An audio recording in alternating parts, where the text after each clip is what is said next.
The Republican Party is about the working class, the blue collar men and women, safe and secure borders. Yeah, You saw what happened with my the live passage of the streams One Big Beautiful might cause Bill. This people is to become championing radical. I America don't and think an either American one of them really cares American about what workers passes. Unfortunately, But yeah, I and listen American to a lot of taxpayers. political shit. And Democrats it's like have no I'm not trying to progressive sway message. anybody in one And direction as or I another. I said, just want people to be I smart, appreciate you the know, be service. aware of what's happening in the world.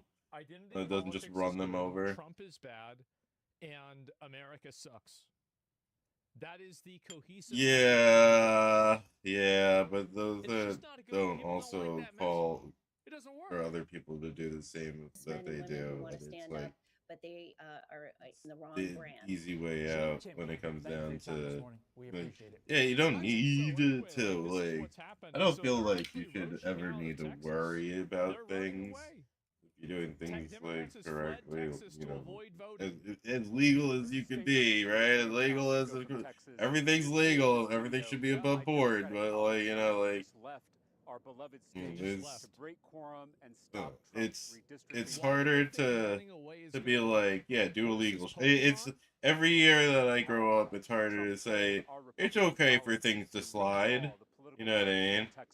In the middle of Hey, the decade it's to get just him the way 5 that more I feel seats about and protect his things. I majority in used to Congress. be like, They're yeah, turning our let's try to districts into like, crazy shapes to guarantee you the know, outcome they want in the kumbaya 2026 and shit election. like That's that. exactly what they're doing. You're When completely somebody right. fucking, Yep. when people take advantage of If this things, power of the grab kindness of succeeds, people, they and will it's hang just on to like over power and over without and any over and over and over accountability again. from the I voters. I The don't think Texas getting punched Democrats are in the fighting throat back. We're over and over and over and over and over again and Well, saying which one is thank it? Are you you fighting is back or like are you smart, leaving? yeah. leaving the state, breaking quorum, And they bleed and you preventing dry. Republicans from silencing our Ask for voices more. and rigging the next election. Mhm. We are not fighting for the Democratic Party. We are Fighting fighting for for the democratic process. And So, if you're fighting for the democratic process, why are you running away from voting? Like, I how does have anybody believe the I have a this? stakes could bunch not of be stuff. higher. I'll We have bring to a take bunch with stand. me. This is state I'm just Usually packing you up sit all down in an airplane, but letting that's my okay too. And my let stream me see if I start can up put this really one up here. quick. And so apparently, apparently they're It's all not good, coming don't back. worry. I'll bring a bunch of shit. Texas House Democrats Wait a second, let me turn it up. I'm just packing my bowl full of keef. Texas House Democrats will not Well, dude, this thing is so full it's no. falling out the sides. that they could face So removal if I from don't do this, office I have a problem. if they are not back by 4 o'clock Eastern time today. Wow. Instead, they just announced a press conference at 7 p.m. And where are Yeah. they? In Warrenville, Illinois, is where those Wait, so that's in 3 minutes. Oh, shit. They have 3 minutes to come back. Oh my lord. Texas representatives will be speaking from That's just about an hour fucking outside of funny. Oh, no. this evening around 7 o'clock. They've been in Illinois. They've been in other states. They're protesting this GOP effort to redraw the congressional map. We know that both sides, Republicans and Democrats, are pretty good at getting very creative in carving out these lines. The Texas governor feels I don't want to hear anymore of this shit. That's 6 months ago. Who the fuck cares about 6 months ago? Let's listen to what's happening now. To a series so eyelash. Even Billy subscribed in today's video. Bro, that one's corny Hassan as fuck. has done an interview at the Web Summit where he talks about his career as a Oh streamer. my lord. An interviewer Someone's confronts just him on his tried to lack use of eyelash when covering and news stories, and he gives Billie the dumbest Eilish response ever. within He like claims he 2 always sentences apologizes from each and other. issues retractions when he's wrong. God, that's Kaya so is shocked right stupid. now. I'm sorry. I He's like confronted more for his Pegasus, but champagne that was fucking corny socialism, as and he fuck. once again claims that he grew up broke. Billie Eilish is in massive drama after going after billionaires, being a mega multimillionaire herself. You gotta She grape tried him. to make a political statement about stolen land. There you It go. completely backfired, and people are asking Yo, to it give is back pretty her funny. $50 million mansion to the I would love to kids. watch. Asmongold has Oh responded. man, Hassan is people crying need to keep their desperately trying to fucking defend her like because yeah, the keep your situation ideas, is a but one-to-one with him and his you're gonna get nation. He's fired pulling back up on. Oh my random god, liberals on he's Twitter smart. trying to ridicule People them don't know how for calling to out keep their mouth Billy's shut. That hypocrisy. random A shit they shouldn't be talking about. Hassan subscriber claims that you should hate the billionaires, but not the 100 millionaires. Bruh. Subscribe or you got a 1v1 Billie Eilish in an out-of-touch celebrity competition. Charcoal. Do do do do do do do do do do do do.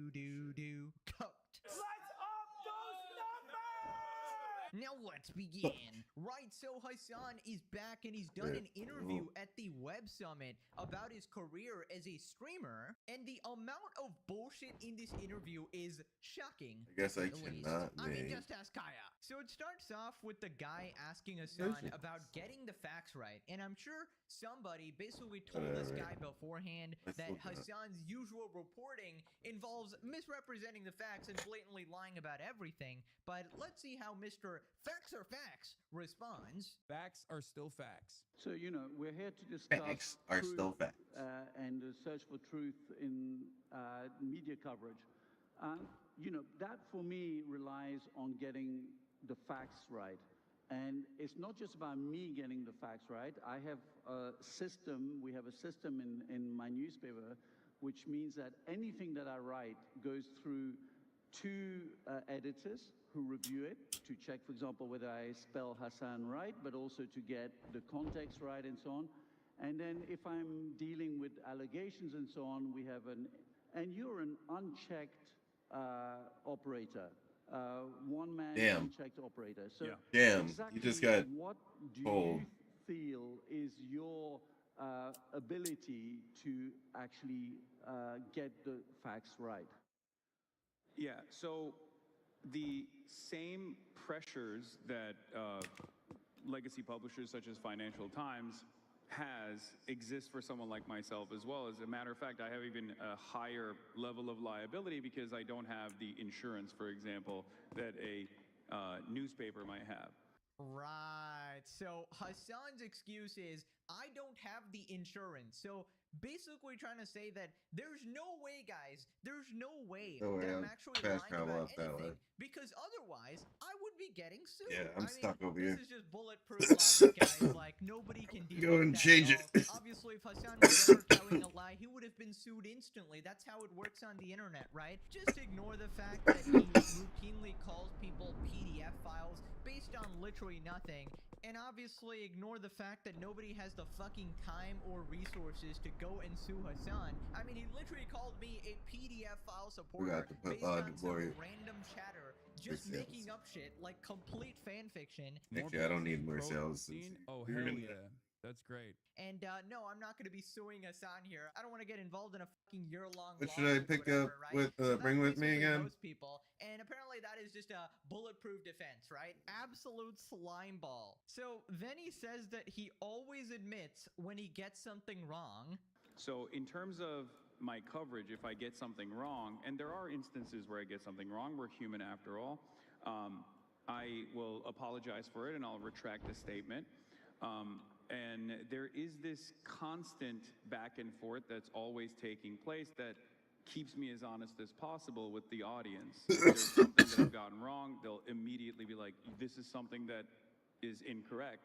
And they'll send additional information. I'll verify it on the spot. And we'll continue with the coverage that way. Bro, there's just no way. How do you have the audacity I brought 200 to get with on me stage anyways. and just blatantly lie about everything? This guy just said, if I get something Happy wrong, Friday I for me. apologize, and I issue a retraction.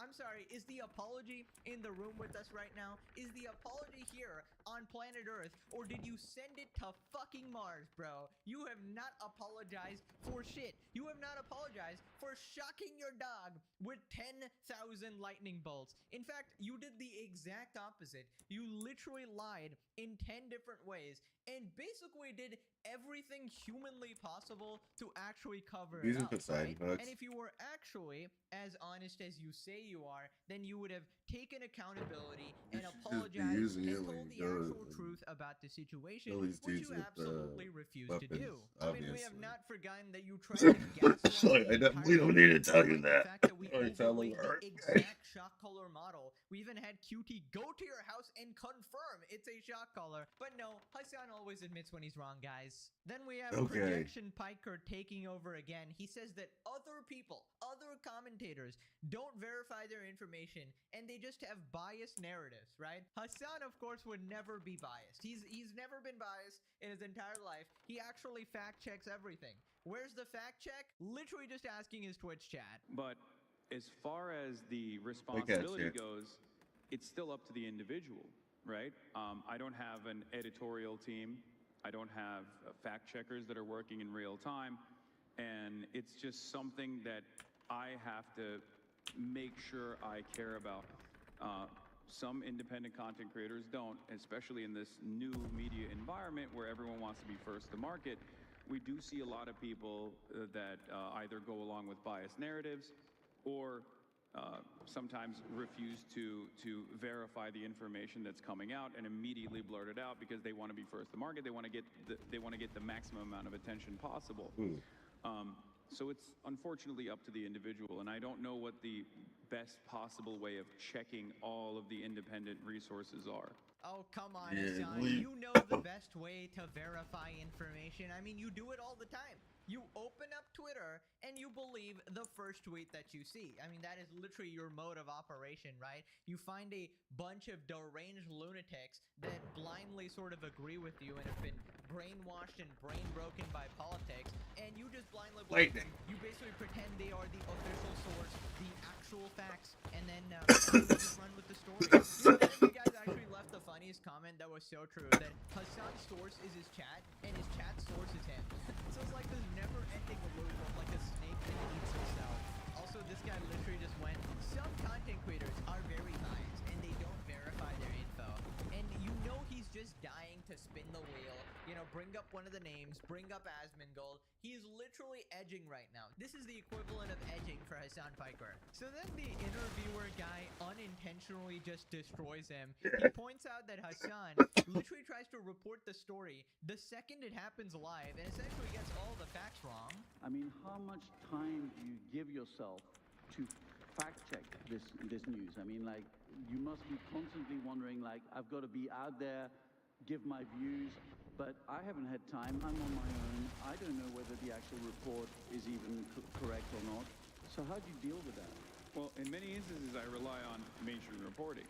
So one of the things I do is I have a policy of not covering breaking news to the best of my ability, but I try to combat the misinformation that's coming out by going to the same resources that you would rely on when like a mass shooting happens, for example.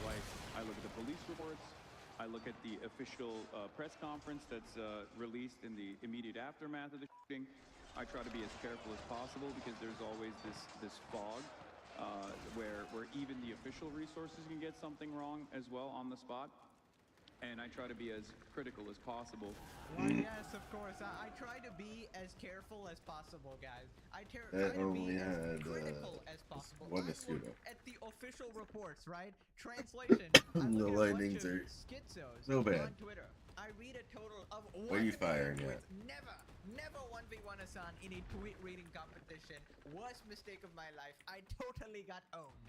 Bro, for once in your damn life, can you stop lying? I mean, from what I've seen, you literally misrepresent like every single situation in order to push your political agenda. And whether it be like the shooting of the 2 Israeli diplomats or the Molotov cocktail guy to the Charlie Kirk assassination, you straight up just ignore reality, ignore the facts of the situation, and present a complete alternate story. Like, if you're watching the Hassan Piker stream, you would have no idea what happened in any of those events. You would have no idea who the perpetrators actually were, because Hassan does this fucking merry-go-round around actually reporting the facts of the story, and he just pushes his agenda because, as he literally admits time and time again, he's a propagandist. And you know the worst part about all of this is that Hassan fans will actually believe this, right?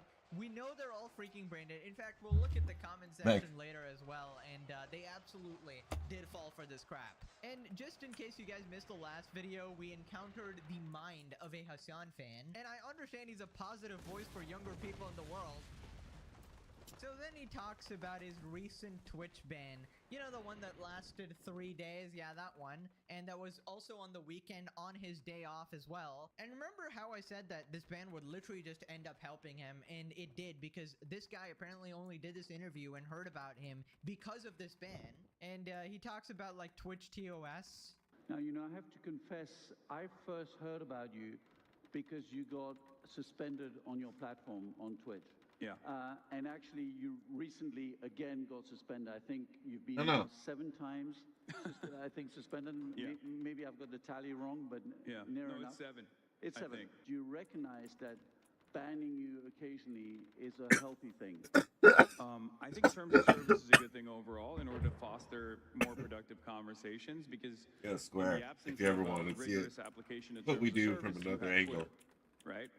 I'm on Having Twitch said that, and the YouTube. existing terms of service can be manipulated. There's a lot of outrage You can kind of see, right? Like, there's definitely If you ever this, feel up to watching like watching bias shit from almost, another where angle, that is. I got Yes, that Square.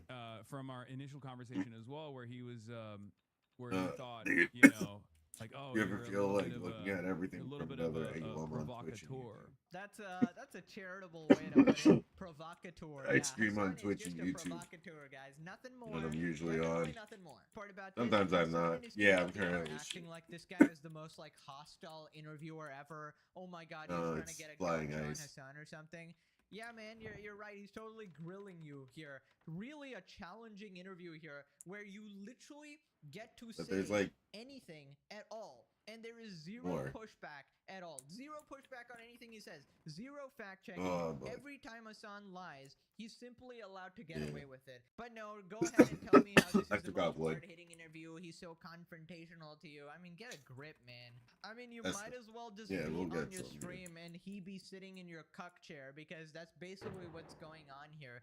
This is like the most softball shit ever. And you know it for sure because he even ends this interview like promoting Hassan and stuff like that and basically speaking positively about him, right? So it's clear that this guy just knows nothing about you. Despite the fact that he's supposed to be a journalist for 30 years, right? Right. He's supposed to be this guy who does his research or whatever, but What? obviously in the case of politics, the brain is Even just rate turned one, off. what rate is So it? then Hassan tries to play victim and pretends that he's actually No, so I afraid of don't know being the banned. area. He just has to walk It's on two these or something. eggshells, right? He has to live in perpetual fear that, oh my god, the big bad Twitch is gonna come out of nowhere and take away his career. I don't see my bans as a mark of courage or a badge of honor at all. I don't like being banned at all. I actually am constantly in fear of being deplatformed because my job relies on reaching as many people as possible and try to educate them to the best of my ability.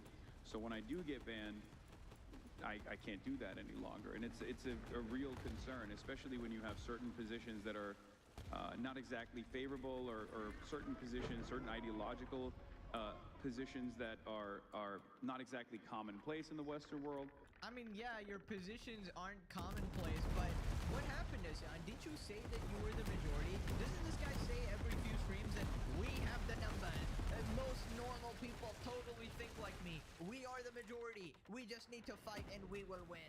And now you admit your positions aren't normal at all. Wow, guys, shocking information, but electrocuting your dog isn't the average position. Glazing terrorists who rape and murder women and children isn't normal. Wow, this is so shocking. And I think I'm gonna do it, guys. I'm going to award Hassan Piker with an Oscar because this is some legendary acting right here. Hassan Piker, I'm so afraid. I'm so afraid of being banned. I'm so afraid of being deplatformed. They're going to silence me. They're going to treat me to a 3-day spa vacation in ultimate gooning lord Dan Clancy's lair. I mean, give me a break, bro. We all know you are talking behind the scenes. Like, some of these guys literally admitted it, that, you know, they talk behind the scenes of when you can actually get banned, at which point it's not even a fucking punishment. It's like a planned vacation, right? I mean, let's face it, none of these bans are actually real. I mean, 7 flippin' bans. It's supposed to be a 3-strike rule. Like, that's like the general sort of rule. Okay, 3 mistakes and you're out, right? On the YouTube, you have the 3-strike rule and then your channel gets terminated. On Twitch, I don't know what the fuck is happening. It's basically like no man's land. You can do anything. They create new rules, take out new rules all the time. This was not a ban. This was a vacation, a media tour that ends up helping you out in the first place because you got to do all these fucking random interviews. You got to lie to a whole new audience now.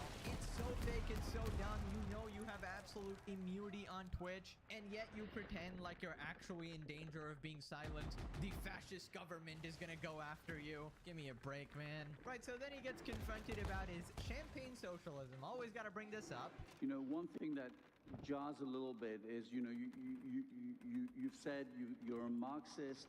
You've been a Bernie Sanders supporter in past elections. At the same time, you've become a wealthy guy who bought a $2.7 million he was moving inwards. house. More expensive now. Sorry? More expensive now. Well, good for you. You see, so Donald Trump has got it right. Housing prices going up is good for people. No, Grab him. But you know, your personality and he's fucking going north. He's going into the wind as much as possible. commentary on inequality. Oh, I finally got wood. When you're a Yeah, Hollywood, now that I kind of look at this. Now that I'm nope. Wow, he really is trying to stay up here. People constantly bring up. What the as fuck? though this is a real point of contention. Look, when I didn't have a lot of money after college, and I had the exact same point of view, people would say you're jealous of the wealthy, and that's why you are, that's why you're a socialist. That's why you're a Marxist.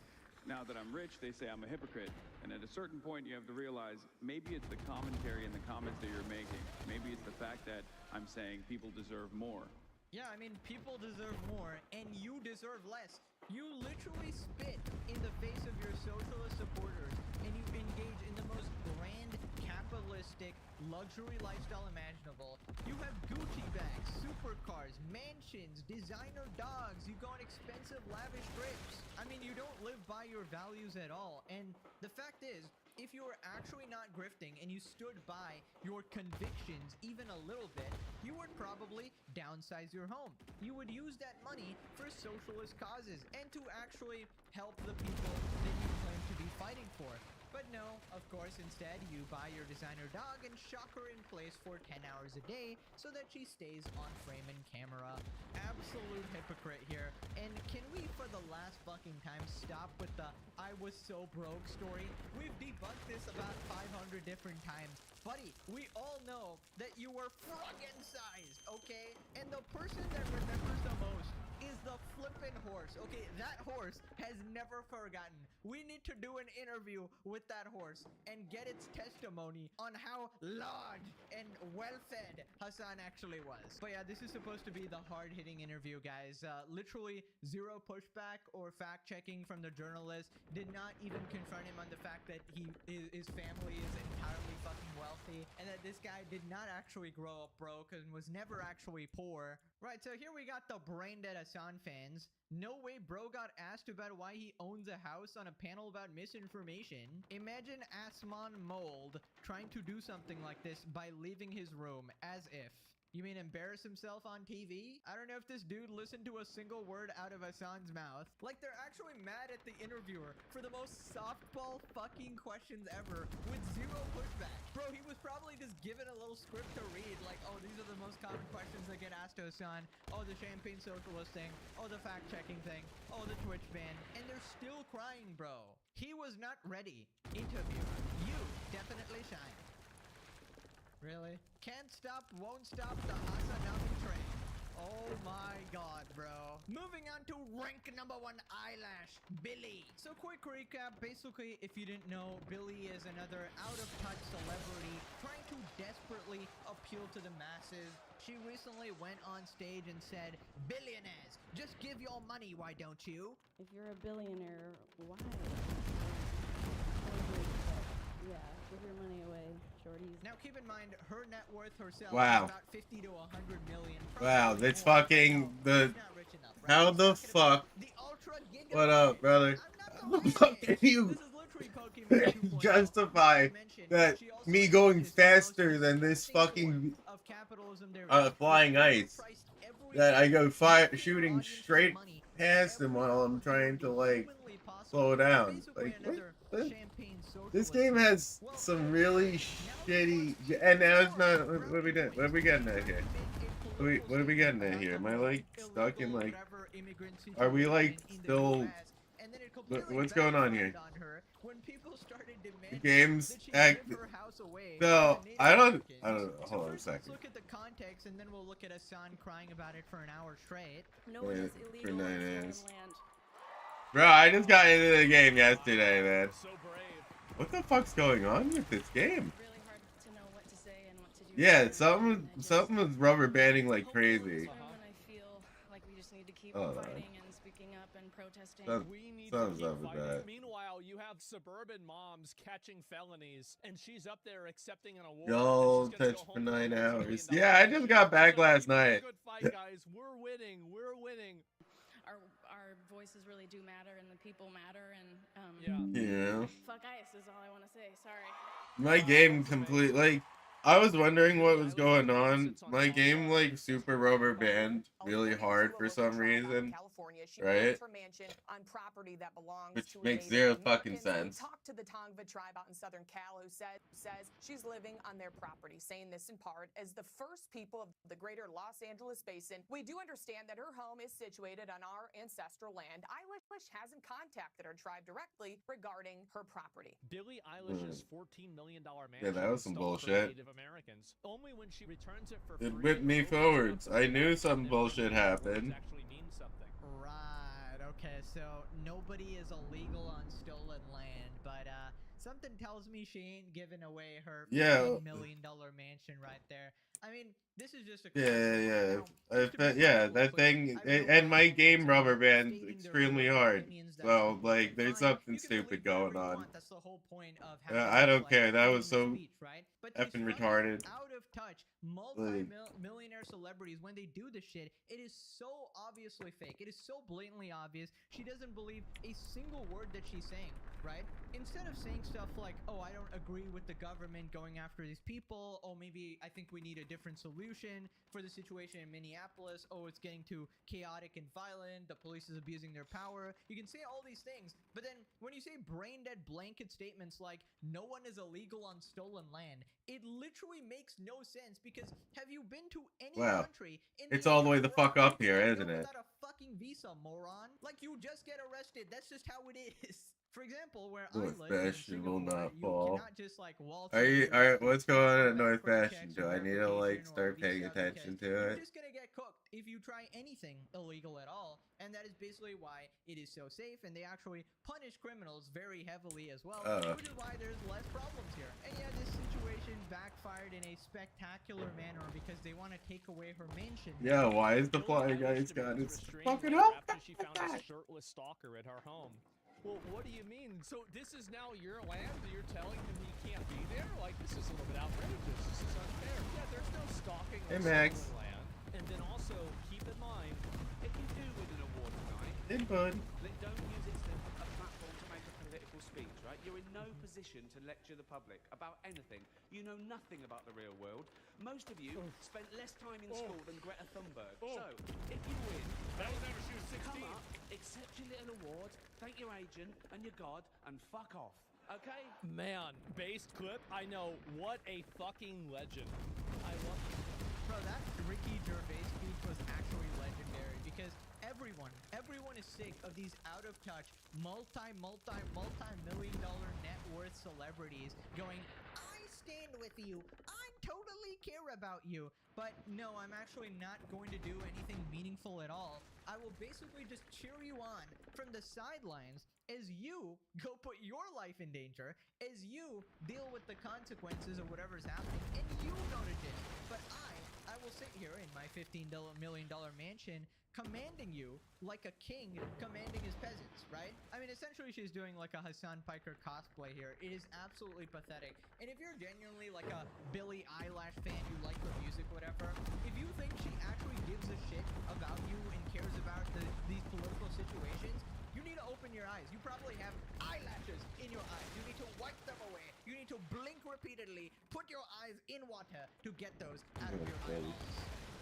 Who responded? Millionaires and billionaires lecturing the working class. She got that we hate the rich, but aren't you the rich Pokemon energy? Aren't you the rich? No! in a room full of people dressed like aristocrats from the Hunger Games. Literally the Squid Game people, bruh. The clapping with tears in the room like she hasn't just said the most cliche, predictable thing imaginable. No one is illegal. Everyone's welcome. They say from the gated communities with private security to keep you out. No one is illegal on stolen land. Build a house on Well, I got land. 3 land is stolen if you don't fragments believe in off of that Listen, altogether. After I got one. you're advocating for anarchy at that point. That is not a reasonable position to have. That is not even like the liberal or lefty position to have. That is some radical fucking shit. Nothing more pathetic than a multi-millionaire telling the poor, I feel your pain. Let them eat cake. Yeah, here Rages. I don't know what's going on. I just got back, man. Personally offended by this because it's a pretty much If we're taking over North Bastion, I mean, like, it's inevitable. We are the inevitable. Just to be real about it. Eilish has not contacted our tribe directly regarding her Really? property. This is one of the most annoying things that they do. No They'll shit. go and like find one person. They'll go and find one person. 5 out of 5, huh? Isn't even like Where? actually affiliated with the tribe or whatever. And just simply claiming it, and their goal here is to do propaganda in general, or sometimes they will just A lot like, of people mischaracterize start the folks like that are coming from, not showing up or something. the people, the tribal, the Native Americans that they're speaking to. Like, I don't think a lot of these people understand what like land back as a movement is, right? It doesn't mean land back doesn't mean like you know, take the remaining Tongva population and like give them everyone's homes. Like that's not what this is about at all. Like What is the substance on nobody is illegal? That's not an argument at all. Do you actually want to understand that? The argument is it's not even that nobody's illegal on stolen land. The concept is no human being is illegal. Okay, human beings are human beings. Deciding arbitrarily that one human being is illegal and not worthy of living on the same soil as you is idiotic. That's the reason why people say nobody is illegal. Right. It's stupid to decide that someone is not allowed on the same soil as you. So you're basically saying that every community, every culture, every country on Earth is wrong, right? I mean, this logic is so stupid and so extreme. Like, you can just go to any place and be like, well, I'm not paying rent here because, I mean, we're all humans here. How dare you? How dare you make me pay for this piece of land that is all belongs to all humans? We should all just get it for free. Why should we work if we're humans? We should share. We should just live in utopia here. You know what? I've decided. I want to go live in Hassan Paika's mansion alongside Kaya, right? And if he actually stops me, he's a massive hypocrite. How dare you call me illegal? I just want to sit in your mansion. We're both born on the same soil on planet Earth. Great logic, Hassan, you fucking dumbass. I mean, legitimate challenge to Hassan. For once in your life, can you make a somewhat reasonable position that is not so radical and extreme? Like, you know, there's plenty of like reasonable arguments people can make, like, oh, you know, people are contributing to the economy for several years, sometimes more than American citizens, so the violation should be overwritten. Or, oh, it's not worth deporting so many people. Oh, maybe they're not only going after criminals. Oh, maybe the police are abusing their power. You know, many valid points in the whole back and forth argument going on here. But instead, when you go and say dumb shit like, well, we're all on the same soil, you know, you can't be illegal. We're all human. We're all human beings, guys. It's just so devoid of any logic, and you legitimately just go to anarchist logic at that point. What you're You telling don't me want a is government anymore. You don't want any borders anymore. And at that point, criminals are going to enter your house and fucking ruin your life. And that's what you want to live in. Also, this guy unironically said that their goal is to do propaganda. Hassan, that is your stated goal. You said you were a propagandist live on TV. I'm a propagandist. Well, no. For the record. No, I'm not calling I'm a you that. propagandist. I'm just saying. I'm going to I'm saying I am. And the absolute best part, Hassan goes, you're mischaracterizing the tribal, what are they called again? The tribal people. Yeah, the native people, actually. Like, barely even knows how to address them. And he goes, you're mischaracterizing them. Like, how would you know, Hassan? Have you talked to them? Have you given them a personal phone call? How can you say you're mischaracterizing them when you don't even fucking know what they're saying? Bro, legit just talking out of his ass. Now, turns out, Billie Eilish was actually so regarded, the fellow lefties started calling her out too, right? As they should, because she's a massive fucking hypocrite. Right, so we have the End Wokeness account saying Billie Eilish calls America stolen land. Okay, Billie, your 14 million mansion in LA is built where the Tongva tribe you want to kill it? he Let's plans go. on returning it. And then we got a lefty here going low-key agree with End Wokeness here. And Hassan just fucking lost it. Because unfortunately, there are a lot of fucking morons, absolute fucking morons that also do this. This person has I hit the whale. emoji on their description. That's your turn. Okay, they're a part of DSA Liberation. You're welcome. I do not want you to go yell at this person. Okay, I don't want you to do that. I hate it when you You're like, hit this whale. matters in your own hands or tap the glass or whatever. Never said how. The reason why I'm pointing this is because Never said how. this is a leftist. This is a fucking leftist who says, "Oh, I'm agreeing with N wokeness here," and the reason why they're agreeing with N wokeness here is because they also have gotten the reactionary brain work. This is one of my least favorite aspects of living in the United States of America. I'm not sure. I think a lot of people who what does consider themselves to be on the left also engage in the same dumb reactionary argumentation. Okay? You need to stop doing that, guys. Please. Stop doing that. If you find yourself going, oh, low-key agree with N wokeness here because Billie Eilish is a $14 million mansion in LA built on Tongva tribes once lived, you're not actually hyper woke. You're just a fucking dumbass. That's right, guys. You're just dumb. If you This think thing's just Billie fucking Eilish flying. and Hassan are hypocrites, you're actually just really dumb. Let us all just live in our $1 million mansions preaching socialism, right? Let us just do it in peace. We're not actually hypocrites, guys. And the thing is, you can clearly see why he's so pissy because this entire situation literally applies to Hassan. He sees the similarities in people calling her like a champagne socialist, and he considers it as a personal attack on him. Also, nice one there, Hassan. He goes, I hate it. I really hate it when you guys go brigade people and spam them. Only brigade people when I say to do it. That's basically what he's saying, because this guy brigades people all the freaking time. He tells people to brigade comment sections to change the public perception, right? To control the media narrative every single time. It back and now he's like, oh no, or no, not. I hate it It's when you going guys the opposite actually do direction. that. You see, Hassan is really mad when you No, I'm not just gonna kill it. I'm not doing it by myself because it keeps fucking running off the direction I don't want to fucking go. Oh yeah, this is my least favorite. It literally, if it acts like a retard and fucking spins in circles the whole time, it's their UI that's got a problem. Propaganda or some shit, even though these are literally lefties just calling out. Yeah, it's like it's spatting out. Obviously, like the working class versus these Hollywood elites. Yeah, it's spatting out. I'm pretty sure people have told you this before, Hassan, but here's the idea. I won't be really putting much more money into this game. Remember, according to you, it's less bad than the USA, so you know you'd love it there. Then he just we'll see how says, you guys are this game progresses. By criticizing Billy. This AI is really bad, and the UI. You are just giving credence and giving legitimacy to the idiotic reactionary argumentation. You're a sucker. You're a rube. Stop doing that. Okay? Stop fucking doing that. Lock in. Stop being a fucking useful idiot for the right. What the fuck? What the fuck? Where did this come from? It is so frustrating to see. That wasn't just in front of me. Okay? Do you want people to be Did that just spawn in front of me? People to engage in advocacy? Or do you want rich people to just shut the fuck up? I mean, brilliant. So he talks about being open-minded, and the second a single liberal or lefty disagrees with them, he rants about them for an hour straight, basically sending his entire audience after them, even though he said not to, whatever. It's basically like wink wink, don't brigade them, guys. Totally. Dude, these random fucking small ships that peg me hard are more interested in hitting me than this fucking flying ice or any of these fucking imperial ships. So then he finally admits that okay, people are gonna go after bro, him as well regarding I'd rather get into a massive fight with nonsense, okay? these guys, but they run away like bitches.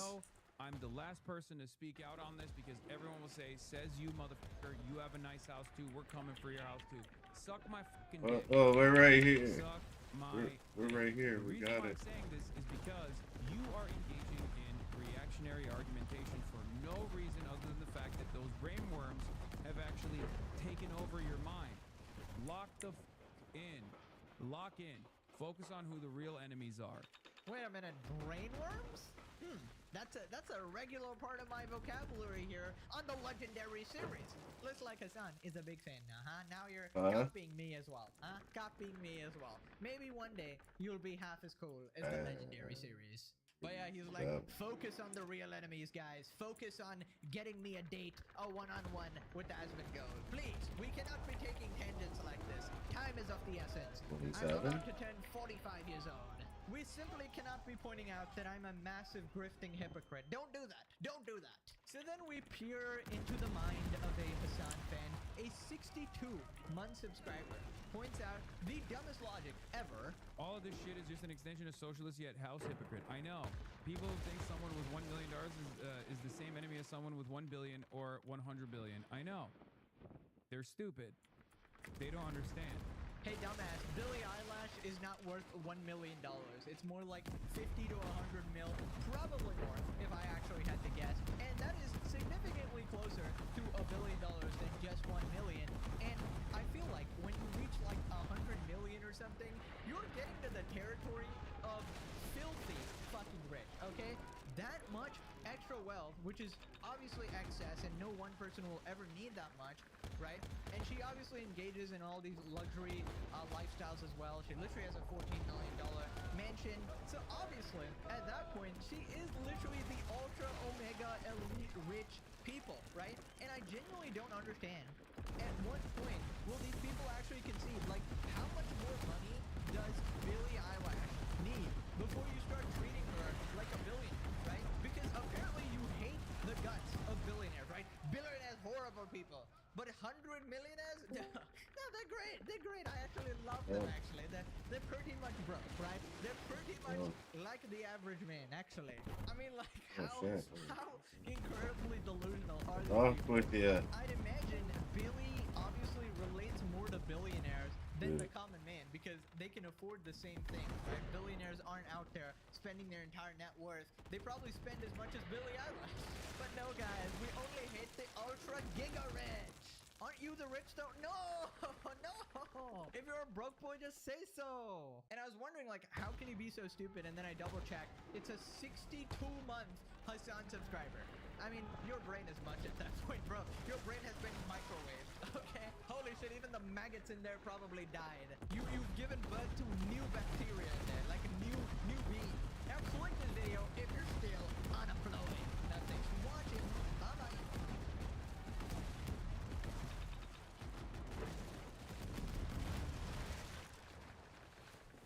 We'll go back to a series.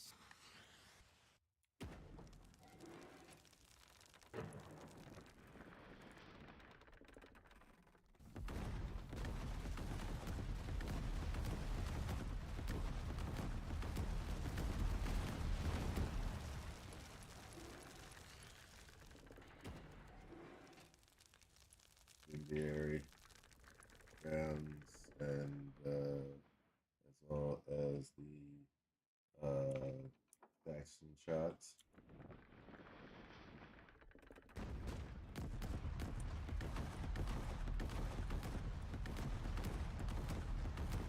Like set the whole area on fire with it. Obviously, it's yeah.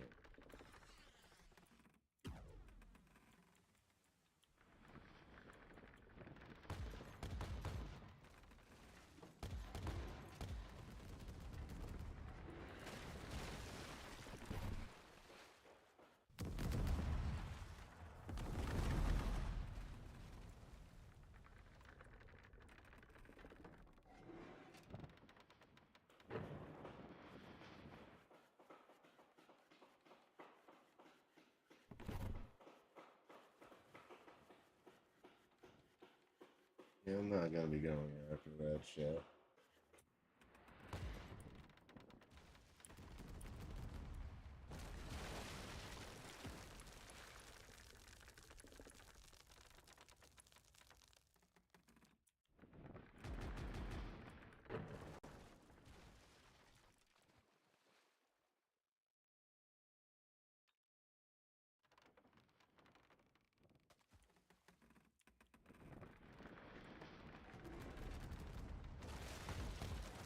Hey, buddy. What's up, man? What's up?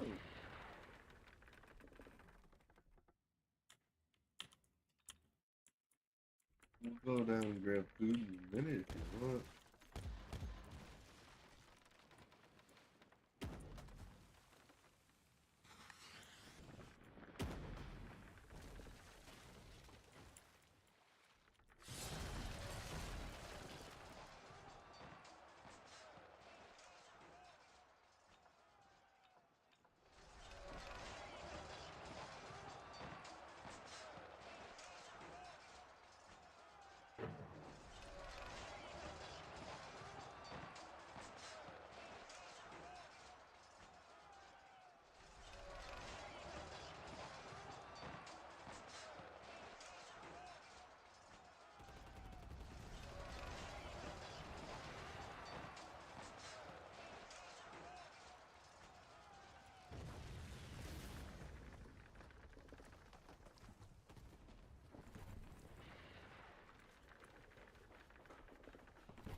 That's very smooth.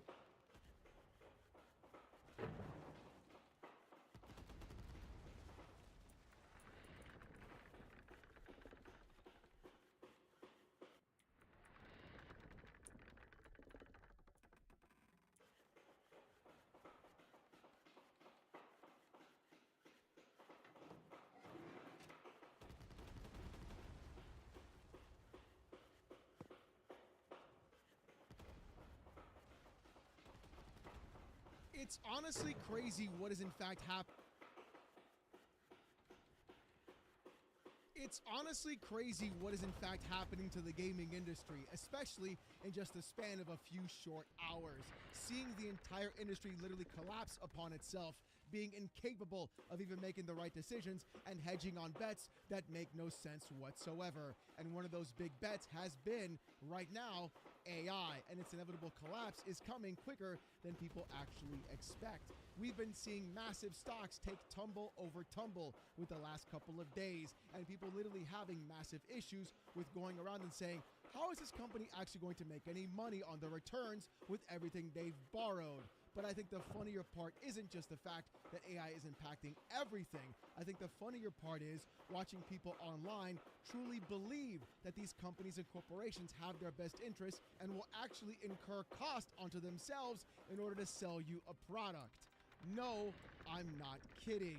We've been seeing all kinds of things happen the last couple of weeks, dare I even say months. But one thing I've noticed that's been pretty crazy is watching people online say things like, Nintendo and PlayStation have to sell consoles. They have to sell devices. So the price increase isn't going to affect you, even though those two same companies not only increased the price of their previous generation of consoles like Nintendo did, but PlayStation also increased the price of their current generation systems twice in the exact same generation. So did Xbox, and we're seeing it happen across the board. Services increase in price, games going to $80, variable rate pricing, and even then, now the potentiality of a $1,000 console coming in next year.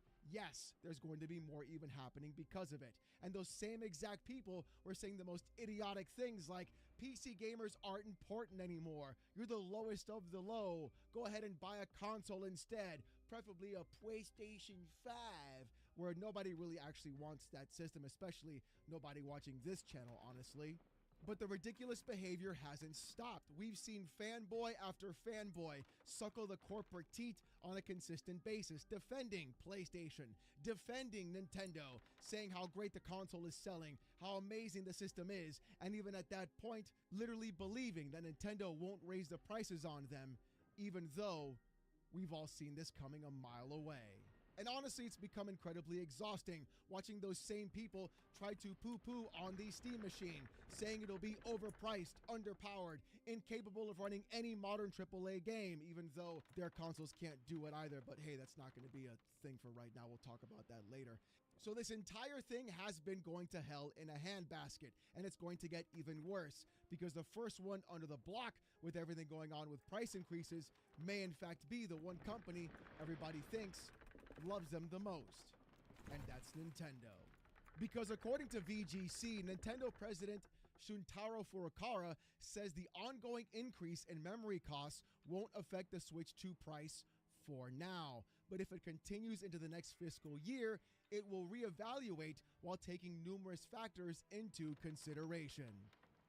I really feel like the most important words that people will in fact miss out on when reading this tweet are going Holy to be shit, the look at words this whole area. for now. We've been seeing how these RAM price increases are going to go into 2027 and maybe even possibly 2028. And things are going to be really weird across the board. The actual amount of technology and actual power you'll have as a consumer is I gotta get up by you guys. This is why you see Xbox pushing very hard into cloud gaming, selling you the service instead of selling you the device. But yeah, I gotta get up over there though.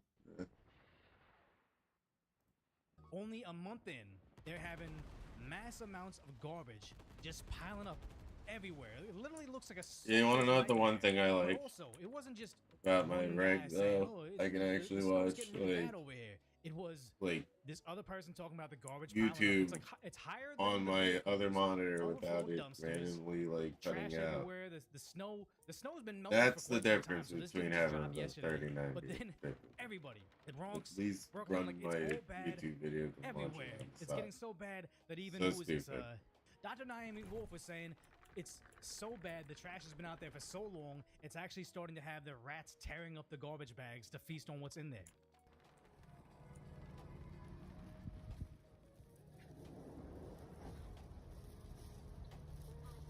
It's gonna get worse. A month in. Oh God. Shoulders. A Christmas tree as of February 3rd. Who does that? Literally up to my shoulders. Rat feast. Yep. There's Christmas tree.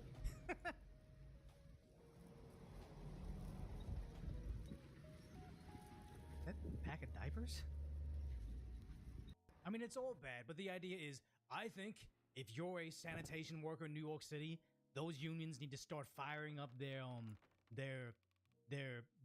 comrades to start striking. Again, I'm not a big fan of union striking, but if they ever wanted a quote-unquote living wage, they have New Yorkers on their heels right now. They have a mayor that's all about giving the people a living wage and, you know, raising up the lower class.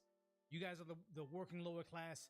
If you ever had a chance of getting $30 to $50 an hour, now would be the time. Because not only is it the garbage, but it's also the fact that, what is it? I don't want to misidentify him as a homeless person, but I'm guessing he's a homeless person. Just trying to get warm by standing on top of this sewer. And you saw in the news, earlier they said they found 3 bodies. Yeah, it's so sad. Yeah, is this the... I know the left thought they were going to get a socialist utopia. This is the socialist utopia they're talking about. They didn't vote for this. Actually, no. They didn't think this is what they were voting for, but this is what they voted for. In the street, insanely dangerous. NYPD's right there, watching him. Yeah, hell or no refunds. And it's sad because, you know, we can make jokes and we can talk about this, but this is human suffering. Like, this guy doesn't... Another 42. He doesn't have to stand on top of a sewer to stay warm, to stay alive, because these 16 individuals that have since passed away, and then gets a job.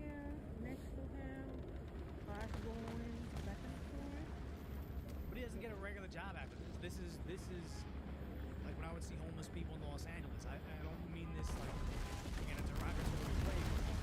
Seeing these guys in this state always makes me see like how sad is it that this is likely the last chapter of their life. This is how it is. It's not glamorous. It's socialism. But why is that guy just standing out there in the street, barely trying to get warmth from a freaking sewer after a snowstorm? Apparently, he said cleaning up homeless camps to force them indoors is no longer required. Hit the tweets that he's done since the start of his administration. Thousands of sweeps have happened for 2024, but no one has been offered permanent housing. And I think the data from May. Yeah, offering these people permanent housing is nuts. The idea that how many people actually have permanent housing over in in these big cities. Like, everybody's struggling. You're saying, this gentleman deserves a home. Like, yeah, get him a shelter, do something for him. But now they keep on asking. They're asking for the moon all the time. They'll promise it for him, but he'll never deliver.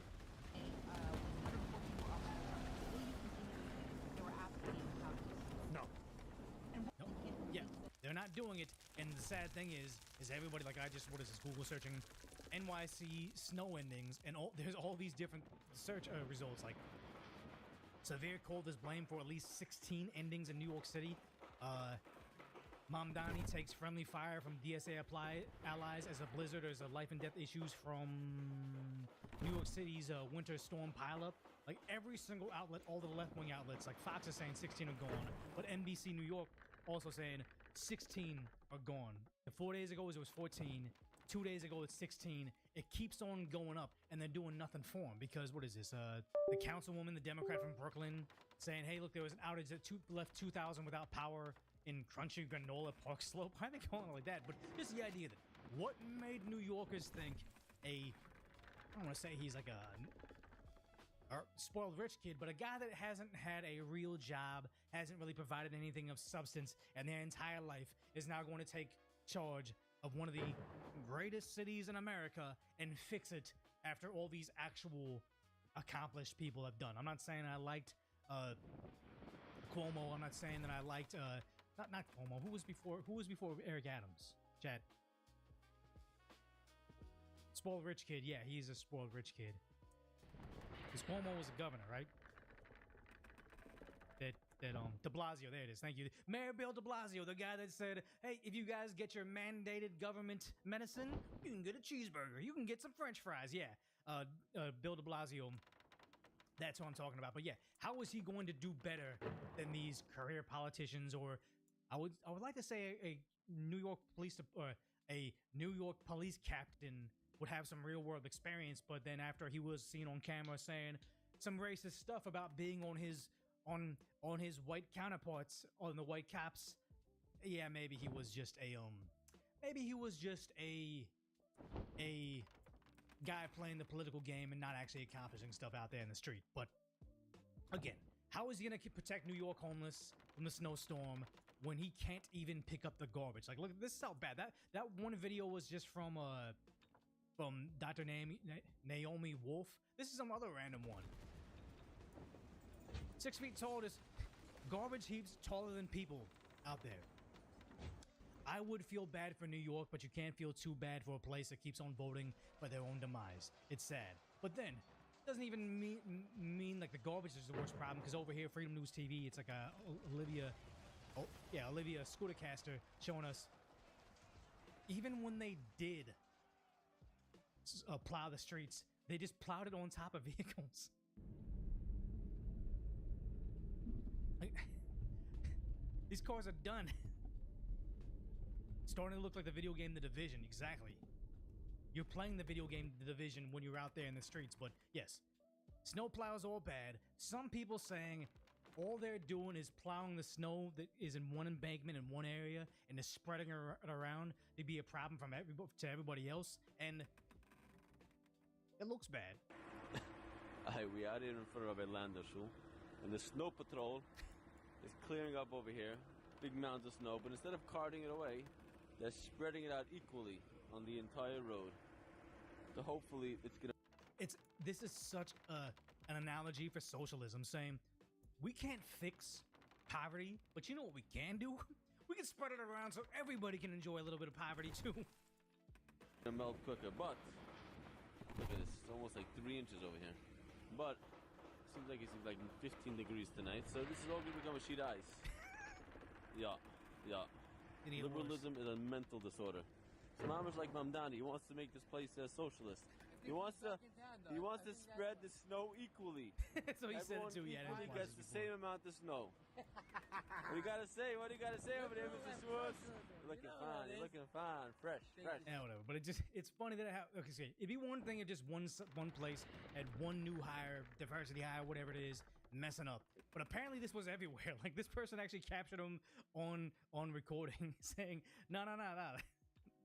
The entire department is like this. How the fuck you get over there so close? No rat is illegal on stolen That your personal loan over here? Yes. He's just jumping it Oh, in the fucking I was about to say. We saw a dot over there. I didn't see whose name it was for a sec. I was like, oh shit. This guy's just having the time of his life. How the fuck you get there? And it's two of them.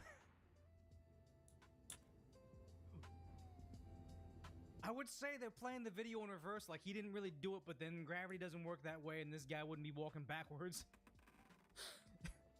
Yeah, he's getting paid. He's getting paid, by the way. He's getting paid all our tax dollars because I think New York City needed a bailout, right?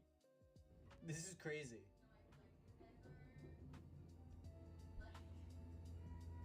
It's like the meme when you lie on your resume and you still get the job.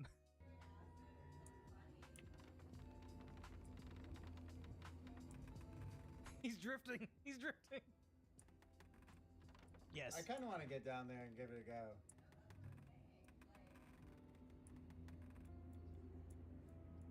Is this like a? He's just dumping it in the street. Who told him to do this? Yeah, Bobcats are so much fun, but not on our time. Oh man. Yeah. You're done with the internet already. No, guys, it only gets worse from here. Only gets worse from here. Holy shit! Look at the health on It's not that. this part, but this girl. And it's already mad. This bad. Yeah, we laugh at this, but actual New Yorkers suffer. Like this woman, I think is like this. I think she's elderly. Let's try to make a And she big can't ass even fire. get her way around the city right now. There you go.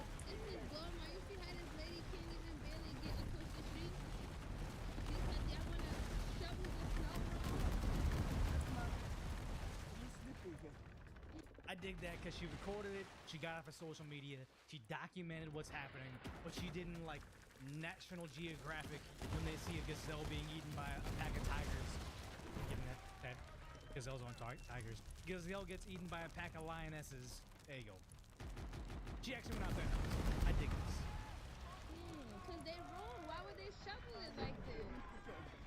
How do disabled people travel in the snow in New York City? Because chances are they don't. I was just playing wishing that my boyfriend helped me yesterday. I had to go into work for a grant proposal, and no one was forcing me to go, and it's okay to. Insanely dangerous for you to be on the street like this, but that's how it is across the entire city. It's only bad. It's getting worse. So, what is Mayor Mamdani working on while disabled New Yorkers can't even get to their appointments? While old ladies. I think that's gonna give him a nice fat fire. While city employees Tokyo drift their way, or Tokyo drift our tax dollars away. You know, what happens? Yeah, class action or lawsuit against New York City, 100%. There will be one. They'll pay it out, but it's going to come out of your pocketbooks because they'll need a bailout. Because what are they doing with this time? What is this number one priority? Helping out Haitians. To Haitian New Yorkers across the 5 boroughs. If you have temporary protected status, you've been forced to live in limbo for the last year. Unsure whether this country would allow you to stay or in line. Come grab him. Temporary protected status for Haitians was set to end today, February 5th. Yeah, good. So it ended. I don't care what no federal judge appointed by Biden says. It ended. Go home. We helped you out. Go home. Last night, a federal judge temporarily blocked that termination while the case moves forward. But let's be clear. The federal government will appeal. This temporary protection is not permanent. You deserve stability and safety, and New York City stands with you. 16 homeless New Yorkers lost their life. Has he made a statement about that, or is he spending all his time, I don't have the video pulled up, making his big grand entrance when he's on top of that tower? And I'm gonna all the grab drones something to flying eat really around, quick. Him doing his social media moment, because he's still just But what you do He's not is you providing click on the solutions, name it's on the more top vibes. But left again, side of his New Yorkers voted for screen. vibes instead of reality. Right now, You can even like, you know, and explore go to the air, Am I like going to the be paying close, for that you know, immigration port lawyer? right here. Drag him in and then break him down. or any other path. And again, here's the problem I have with this. There's subtitles. Yeah. I think Yeah, he's why not, done right? other campaign videos Yeah. in other languages on multiple It is. occasions. My problem is, if you want to be an American, cool, you're seeking asylum, you have these issues. But if you've been here, how long has that temporary protection order been in place? For like 4 years when Biden was in office? if you've been here for 4 years, why do you still not speak the language? I'm not gonna be the big, like, you know, you get here and you learn the language, you get out, but it confuses me when it's controversial for, I think it was California. What state was it that now required Again? driver's license testing to be in English only?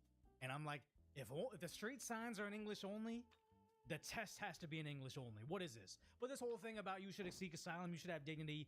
I don't they even know haven't if I learned got English one. yet, or they're not trying to learn English. Actually, at this yeah, I point in got time, it. They Yeah. couldn't even just look at the Yeah, subtitles and try to figure it out. I got 7. That Got probably 7. isn't the Or version I I think picked is the- going to assimilate. Yeah, no, I'm just gonna call it out.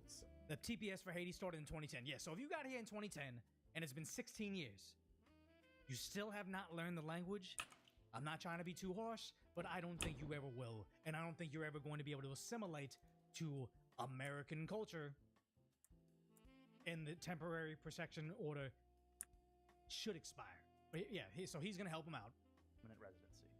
New York It's City Florida, yep. offers free, trusted immigration. Yeah, legal here it is. support. Here's that word free. The word free doesn't mean free. The word free means I'm going to take money from somebody and give it to you. And it's not even like free healthcare, free housing for an American citizen down on his luck, got addicted to some sort of narcotic, and now needs to not freeze to death in a New York snowstorm. This is just somebody that's been here for 16 years, never learned the language, and now needs a government paid for lawyer to fight what the American people en masse voted for. This is a huge problem. Permanent residency. New York City offers free, trusted immigration legal support. Free. It's not free. With services in over 200 languages. And services in 200 languages. That's why there should be an application process. Because if you're going to come here and you're going to be a net positive, and I'm sorry to say we need net positives to this country because it's not a Disney movie, it's not unlimited resources, everybody can prosper, it's finite resources for a finite amount of people. Some people have it, other people have not. It's a sick, sad world we live in, but the idea that you want to say, we want to live in a permanent welfare state, give out free things, we have a finite amount of free things, but we also want to have an open border to places for over 200 locations across the planet. That system will always destroy itself. You can't have open borders and welfare state concurrently because it's always going to run out. We don't live in a Star Trek universe of abundance. Sad to say, you putting the subtitles in another language is bad enough, but also saying free, meaning I paid for it, for 200 languages makes me feel like you're just running on vibes now, while the actual New Yorkers that voted for you are suffering. Call directly by calling this number. City Hall stands with you. Yeah, the City Hall stand. I don't even know what is this Haitian? It looks like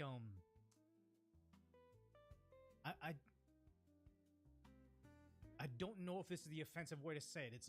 It's a language PT. Is that chat? Is that like the? Is that Hebrew? No. That's the correct language, chat. I don't know if that's what Haitians speak. I forget. Yeah, that's exactly what it is. Is that it? Division agent? I don't know. That guy's just a troll. Ban that man. No, I'm kidding. Don't do it. Yeah, you're already sick of him on the other side of the country because it's sad. It's like, that's what he's dealing with. But here's the thing. Free this, free that. Go grab All something nations to first, eat really quick. not your suffering citizens right now. Immigrants first. This is a video almost unrelated but related. This is a shocking moment I was unaware of. You needed a reason to be pissed off at your government today. About 1/3 of refugees end up becoming homeowners within 3 years of coming to the United States. Guys, look, I'm in an apartment. Granted, a phenomenal apartment. There are no homeless outside. There's no drug use outside. I feel safe enough to walk out with a nice watch and not be robbed. I live in a nice place. But I'm old, guys. I'm a millennial. Home ownership was out of the picture for my entire life until my YouTube channel did well. What's going on? How much more evidence do we need? This is an issue. This is an issue. States. That's crazy. Now, this is like an awesome stat. I don't want to hate on home ownership, but here's something that I'm curious about. You can look at this two ways. One, these people are so productive and being held back in their own societies that they flourish once they get to America. Now that's great. Because there's no American tax cattle to prop them up. And I don't mind that to a certain extent. However, what long-term goal is it that we're just going to continue pumping out refugees from these nations rather than having them stay at home and fix the conditions? Exactly. That's what they keep on talking about. We can take in every single refugee, 1 million refugees every year from all these impoverished nations. It's never going to stop the billions of individuals suffering poverty. It sounds a little callous, but if you have a authoritarian dictatorship, you never pull that out of, you never have a revolution to get democracy back. If you have abject poverty and famine, you never get out of that unless you have your strongest young men in the country to build. But if we have all our military-age males floating over here on boats, going God knows where, that country is now doomed to stay in abject poverty. And they're never going to fix it. The idea that somehow it makes it better to bring them over here and give them free housing instead, it's a broken system, but sad to say the Democrats have realized this broken system makes some liberals feel warm inside, meanwhile giving us a supermajority in our voter base once we give them amnesty. Let's keep on doing it. We can't solve the issues. We can run on vibes and enrich ourselves in the meantime. It is scary. So that they can be prosperous and we can end this refugee crisis once and for all. And number two is, do you think that they're actually this productive, or do you think they're just given a direct line of contact to the government and all the benefits that should be going to you to the point where they're now more likely to become homeowners than the regular U.S. citizens of this country? Why are we paying taxes? You needed a reason. It is a major issue. 1/3 of them becoming homeowners when they get here is a major issue. We got to get rid of it. But here's the thing. This isn't even the worst thing he's doing, saying we're going to help out people, give them taxpayer-funded lawyers, not free lawyers, free to them, but we're paying for them. What is he doing? He's covering this. Obviously, I have to stop it, but he's visiting a guy that got surrounded him from the police. And as you said, I spoke with the Chakraborty family, and I visited Chavez in the hospital. And there is no family should have to endure this kind of pain. Yeah, no family. It's unfortunate, but we live in the real world, not a Disney Pixar movie. But also, who did this? Is this the cop's fault, or is it the person that got hit? Can't even play because he's gonna take a knife. He's gonna run at him. Unfortunate that he had to get hit, but that's the reality we live in. This is the same thing when Kamala Harris visited Jacob Blake in jail. Not jail. He wasn't in jail. He was in the hospital and said, I'm proud of you. You can digitally or your ex-girlfriend try to kidnap the kids.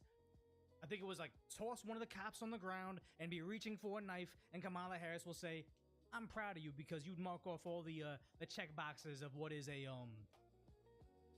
liberal tragedy. Mamdani's doing the same thing, but the more disgusting thing on Twitter, on Twitter, is I saw one of these community notes on proposed community notes on this is missing important context. The man in the video is schizo. His family says they called for an ambulance, not for police. So here's the thing. If it was the ambulance employee or like the one of the paramedics showing up and they got bladed by this guy going through an episode because he grabbed it and was fighting him, Mamdani would never in a million years be in the hospital with that ambulance employee saying, the paramedic saying, you know, no family should be going through this. Like, I feel really bad for you. No. It's just because a police interaction happened. His woke base demands it. So he's over there making this speech. It's absolutely disgusting. Never mind the fact that I know firsthand, if you got a guy going crazy like this, paramedics, not even the fire department is looking at this and saying, we're going in there. He's got a blade. If he ended one of his family members, Mamdani isn't going to that hospital. If he ended one of the fire department employees, the firefighters, he's not going to that funeral. He doesn't care unless he can gain political points from it. But the sad part is, somebody on Twitter said, the important context is he's the real victim. He's having a mental episode. It's like, yes, sad to say, these are real. we should try to care for them. But in the event they're violently attacking somebody, you can't just say, I guess I get ended now because he's having a manic episode. Like, that's not how the world works. I don't blame the cop, but here he is.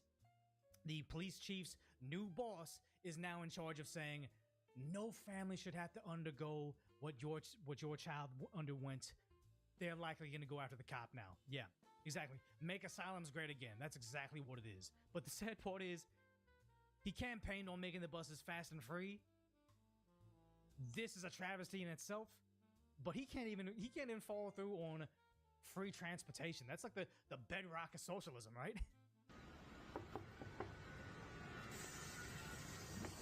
Excuse me, sir, I have a question.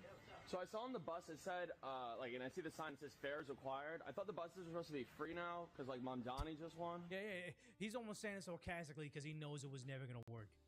That's funny. That's a good one. When does that start? That's a good one. That's never going to stop. Never going to happen? That was fucking... All right, well, I want to say I appreciate what you do, my guy. All right, have a good... As he's behind what looks like bulletproof glass. Well, my guy, listen, you are the heart and soul, the backbone of New York. Stay safe. I don't care if you come off for free. Yeah, because he's afraid. Are there any New Yorkers that have been there recently? Is this bulletproof glass? Is this like stabbed glass? What is this? You man, thank you, bro. Have a good one. I've been doing free It's just plastic? before, Mamdani. I'm the man. Yes, sir. All right, you got to run for the next election. I'll vote for you. And here's the thing: New Yorkers would probably be way better off if that bus driver that actually knows what New Yorkers go through every day, if that bus driver was the mayor, they'd be way better off. Because at least he's worked a regular job and knows what suffering looks like.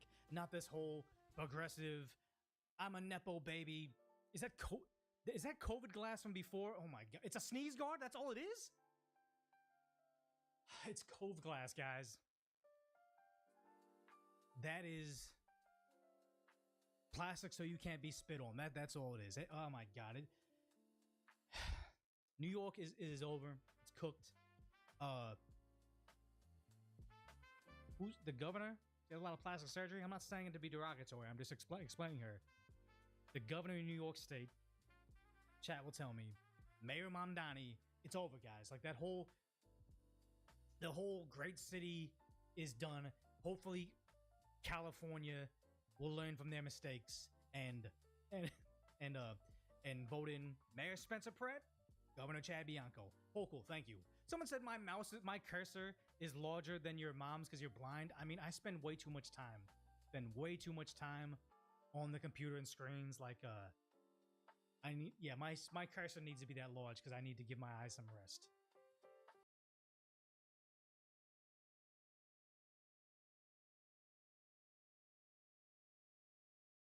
Today we got a Linux video, and that means our sponsor is Brilliant, ladies and gentlemen. Do you want a fun, efficient way to learn topics like data analysis, computer science, or mathematics? Well, Brilliant has a way for everybody, no matter how beginner or advanced they are, to pick up a few new tricks and get their brain ready for very complex topics. Beyond memorization, what you need is critical thinking and problem solving, and that's exactly what Brilliant is also there to help you do. Become a better thinker overall. See, one of the most important things about doing Linux stuff is if you're interested in this, you're probably also interested in some serious programming stuff too. And that's where Brilliant comes in with processes like teaching you how to think in code, or creatively coding or programming with languages such as Python.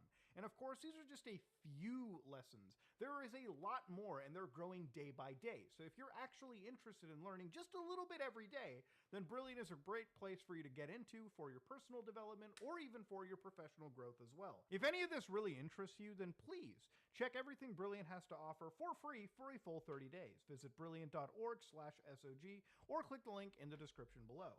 You'll also get 20% off an annual premium subscription. That said, let's get right into the video. Hello guys and gals, me Mudahar, and delete Windows today and switch to an open source future right now.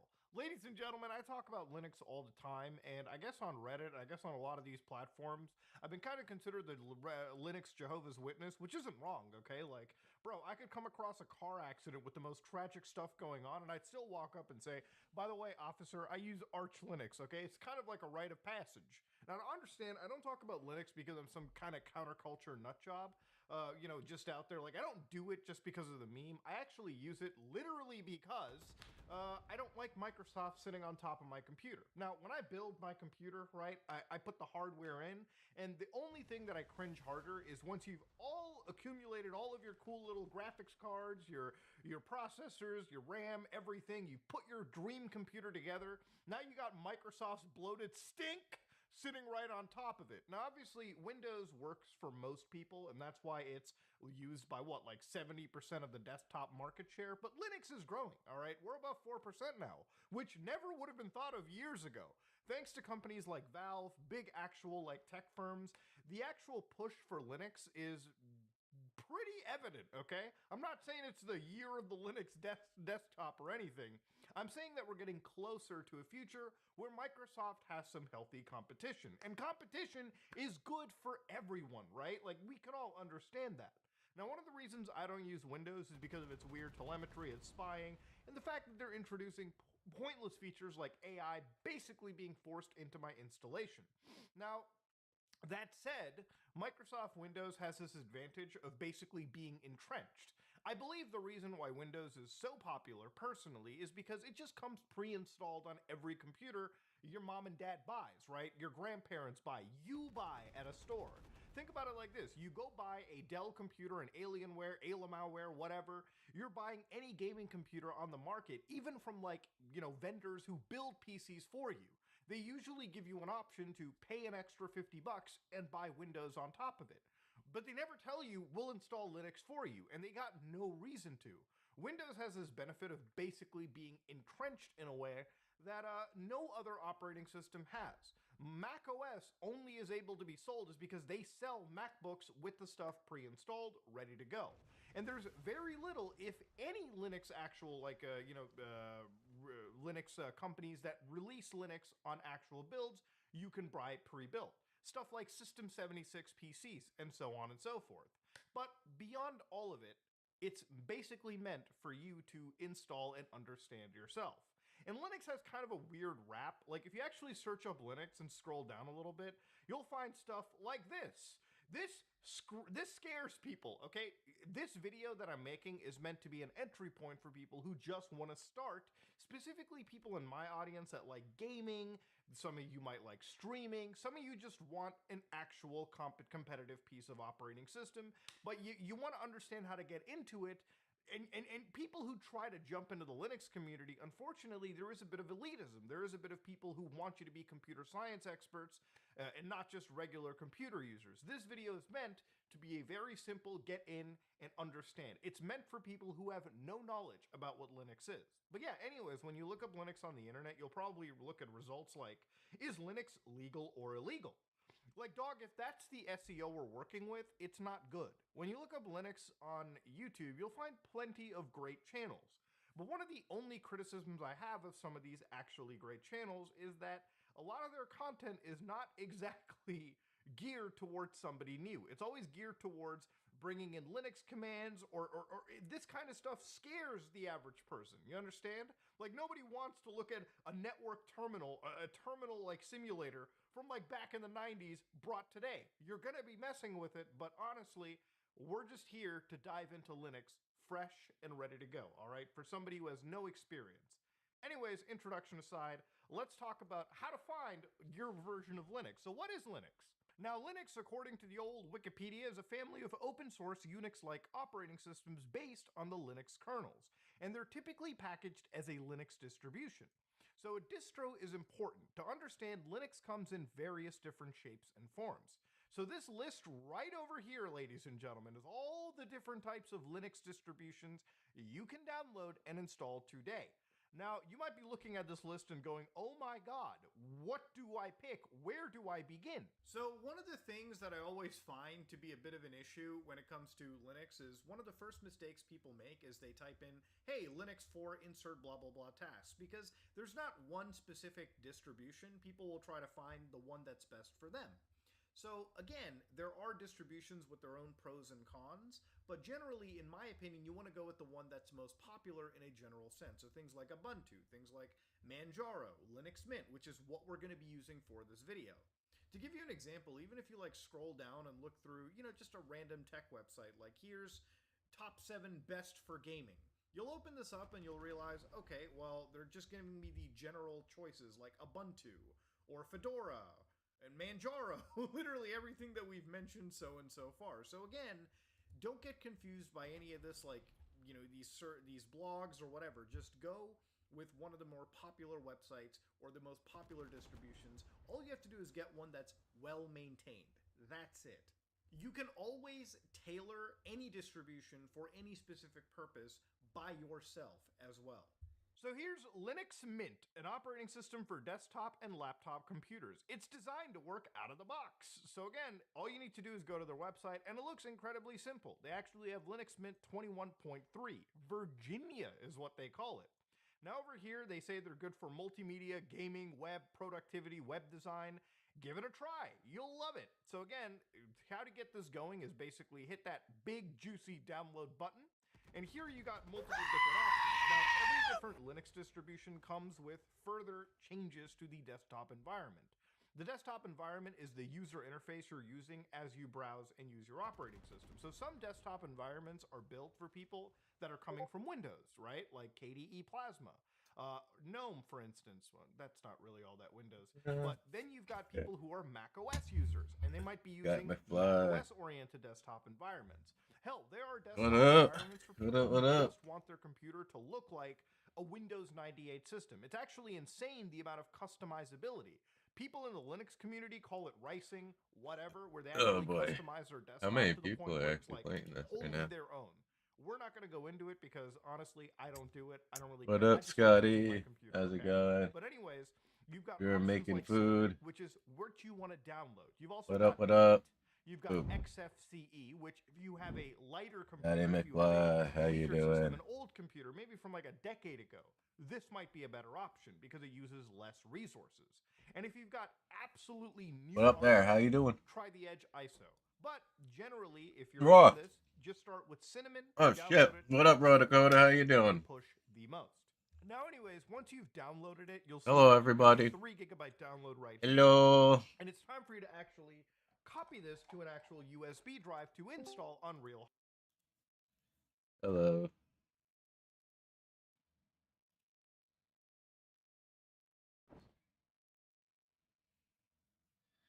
You chilling?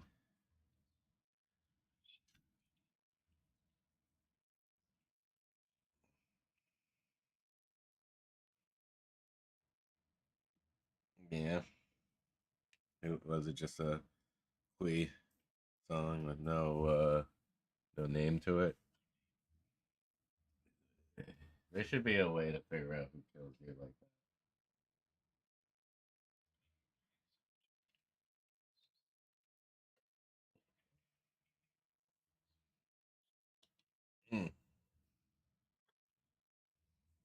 Yeah.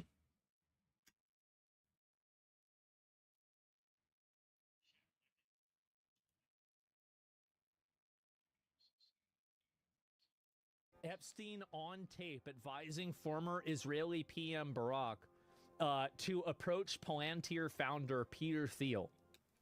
He thought there was 2 cyber companies. Look out, and even though I know Peter, I've never met Peter Thiel. And everybody says he sort of jumps around and acts sort of strange, like he's on drugs. Smoking, yeah. Yeah. He looks This is really good. However, he has a Sorry, company what's called up? Palantir. Pallen. Tier. Palantir is Peter Thiel's company. And look out. What, you never seen Lord of the Rings? Palantir, Palantir. Yes. How do I tell it? Thiell. See, guys, see, it's not just me, okay? This goes all the way to the top. Thiel. LLY. No. Thiell. Okay. So he thought that Peter would put you on the board of Palantir. Peter Thiel is one of the best. I've never met him. He's going to come here next week. He's one of the best. I've never met him. So I wanted to talk to him after I talked to you. Okay. He and Andreessen, it's called Andreessen Horowitz. Mark Andreessen. Andreessen Horowitz, they pay Larry $1 million a year just to advise them. So, Wait a minute. So he's trying to hook this guy up with an advisory position where he just gets locked into a nice, A16Z. Yep, that's right. Yep, that's exactly it. And Andreessen's one of the biggest venture capital companies in the world. Yes, and AN. This seems fake. A16Z? Yeah, A16Z is an offshoot fund that, Andreessen Horowitz, right? I think this is where it came from, is that it's the beginning and end of their names, right? And so that's how it happened. Fake video? I don't think it's fake. There's VC for a lot of gaming companies. Yeah, I know. There's 16 letters in between. Yeah. DREESON, Andreessen, and Horowitz. And Howard. HORO. Howitzer? Horowitz. What they are? It's a lobbyist. What they are doing? They are the biggest venture capital. True. People in Silicon Valley. What, bigger than Sequoia or Kleiner Perkins? True, actually, they are. These are the new Kleiner Perkins. Everybody, these are the smart boys. Mm-hmm. So those two companies right away. Approved by Jeffrey Epstein. In terms of, I said that we need now, in the next 3 weeks, if you're going to leave. Man, the smartest boys. Oh my God. Is it true his Outlook was still active after his death? I don't know, man. I have no idea. So we have Epstein on tape advising him to approach Peter Thiel. Oh my God. I don't even want to show that on stream. That's crazy. I met Epstein a few times as well, and this is all great. Let me get to that. I'll copy paste it, and then I'm going to get to that one after this. I think. How'd you get introduced? It was Reid Hoffman in Silicon Valley introduced us in 2014, but it was basically, and I didn't check, didn't ask enough questions about it. But I think there were sort of a lot of things where it was fraudulent. I do think Epstein knew a lot about taxes.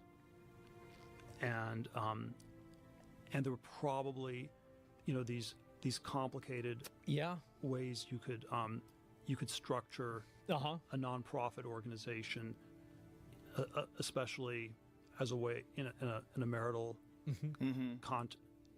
context that I think Epstein might have known a decent amount about. How, when you were introduced to him? I don't think Epstein would have been able to, comment on superstring theory or something like that. Yeah. But I think this sort of thing he might have actually been pretty expert on. When you were introduced Everyone worked with him because he was really good at taxes. It's like watching porn for the plot. One of the smartest tax people in the world. The taxes. Interesting. The taxes. And I probably was my moral weakness that I. Well, how could you have known back then? He had never been arrested. No, this was 2014. It was post arrest. Oh, so his arrest was the first arrest, right? Yeah, which was like 2007. Well, that's what happens. Okay. And so. Yeah. But you assume he didn't go to jail for that long. Right. It was probably not as serious as alleged. Yeah. There was certainly the illusion that there were all these. They don't give a shit. They didn't give a shit. They didn't care. These other people just that I trusted. The way it is. Reid, who just the way introduced it us, is. He started LinkedIn. He was, maybe too focused on business networking, but but I thought he always had good judgment in people. When the shit went down and Epstein gets arrested for the second time, were you like, oh, well, there you go? I've thought about it. I've thought about it. Yeah, I bet. And so this is it. Let me go back. I'll pull this one up too. No, this is insane. And so is this more of them? Ehud Barak hides his face as he enters Jeffrey Epstein's mansion. Wait, this is the same guy. More Jeffrey Epstein fallout. DailyMail.com has exclusively learned that the ever-expanding probe into the billionaire is now threatening to derail the Israeli election for prime minister. Oh, wow. Chris Fargo has more now from our New York newsroom. That's bad. Chris. Jesse, DailyMail.com has exclusively uncovered photos of one of Israeli leader Benjamin Netanyahu's main challengers, former Prime Minister Ehud Barak, covering his face as he entered the convicted pedophile's home. This was back in 2016, and on the same day, a group of young women were also seen arriving at Epstein's home.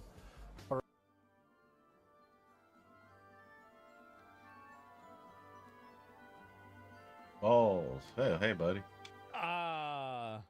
Barak is already trying to distance himself from Epstein and their business partnerships. Writing on Facebook, as soon as the present charges related to Epstein became known, I instructed my lawyers to examine the options we have for expelling the company associated with Epstein from this partnership. Also, Jesse, everyone to sleep at your house still? Conference in Manhattan, one day after asking a judge to keep Epstein behind bars. Here's what she had to say. It's time for the government to do the right thing for me and all the other victims. If you are a victim of Jeffrey Epstein, then you know what I know. He will never stop sexually abusing children until he is in jail. Wild says she was sexually abused by Epstein when she was 14 and still embraces. She's also an unnamed victim in the 2008 lawsuit against the Department of Justice after Epstein avoided similar charges. All right, Chris Bargo in New York City, thank you. God damn, so he's covering his face walking into Jeffrey Epstein's fucking house. And then Sorry, this DJ. is another one. I find this to be interesting. Palantir stands with Israel. What are the odds of that? Wow. It's crazy how all these things just line up the same way, huh? Nice. Wow. Holy shit. It's just really like, I mean, what are the odds of that? Crazy. Oh, no, we got another one. Even more of it. Okay, all right. Let me pull this one up. I'll see what it is. Nice, bro. How's that going? What's the future of Israel? Israel. I mean, something will happen in Iran. Maybe we'll succeed. Maybe we won't. And that'll make it worse. But the demography seems terrible.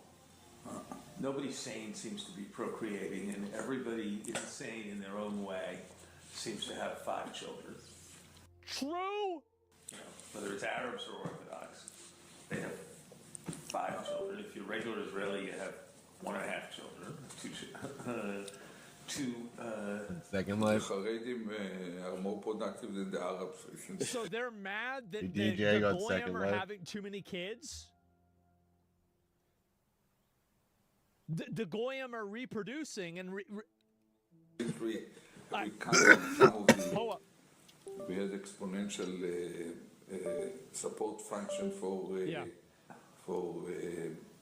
productivity. It's something bizarre. The wrong people are breeding. Yes. I always, when I meet a friend with 3 children, tell him another 2 and you are into the social security trap. That's your job. Oh my God. You can sit idle.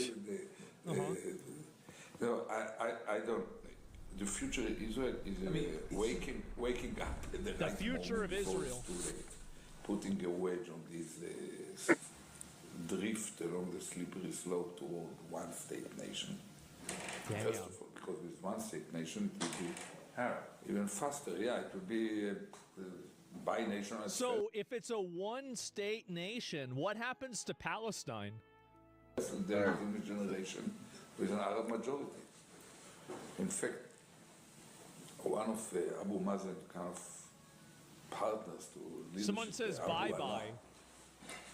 He was the one who negotiated with us. Huh. So all along the way. Okay. At a crucial point some 5 years ago when he negotiated with Tzipi Livni about far from the public eye. Right. Everyone knew them. And she demanded that he will recognize Israel as a Jewish state. The Jewish state as a part of any document. So they're trying to like enforce it. Lady, it's What? That's why they won't recognize Palestine? Probably will turn into one state. One state.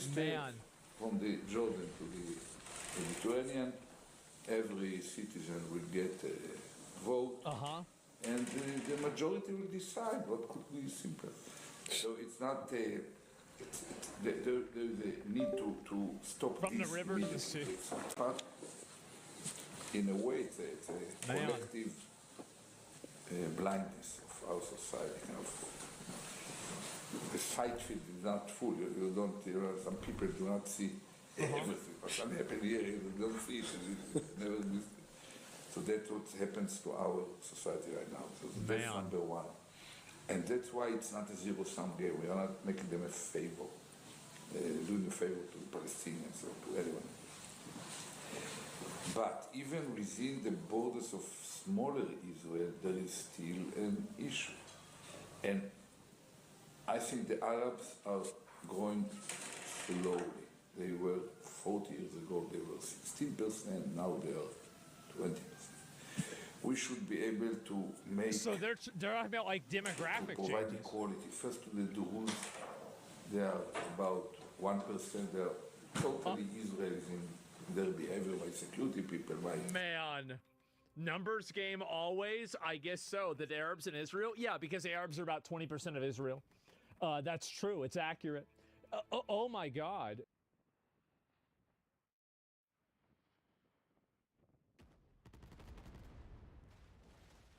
I don't know how I've never seen a GamRanks video before.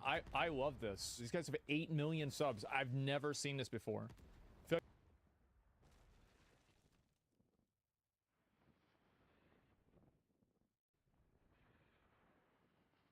Epstein revelation. Get comfortable, you guys, because it is going to be a long week. I have so many explosive revelations to share with you. Are unbelievable. To be honest, I never thought it was actually going to get worse, but it does. It keeps getting worse somehow. All right, we got to talk about Europe. We got to talk about Israel. We have a lot of idiots that we need to talk about because honestly, this is one of the craziest twists of all time. Keir Starmer, Prime Minister of the United Kingdom, is being forced to resign. He's probably going to jail. Like, dude, England is falling apart. So let's try to understand the context here, because a lot of people like saying, oh, Epstein, Trump, Epstein, Trump. Trump was not friends with Epstein. That's something proven, straight up proven in the Epstein files. It was proven in the Epstein files that Trump is not related. But you know who is? All the Europeans. You know who is related to Epstein? Every single leftoid in the Western world. They're all related to Epstein. So they loaded their gun. They fired it at Trump. It grazed his ear, and then they shot leftist politicians across this entire European ecosystem. So we got to talk about England.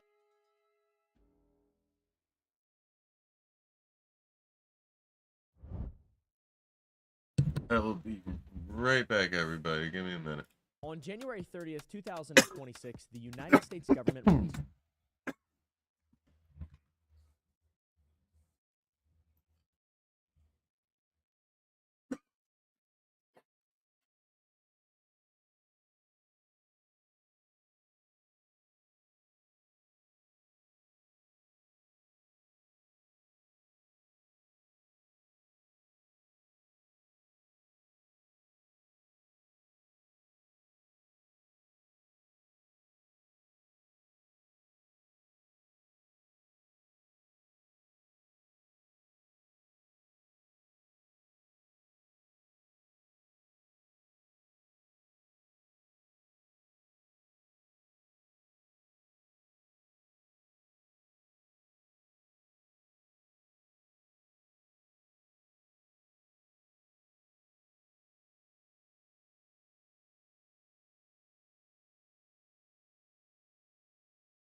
Back.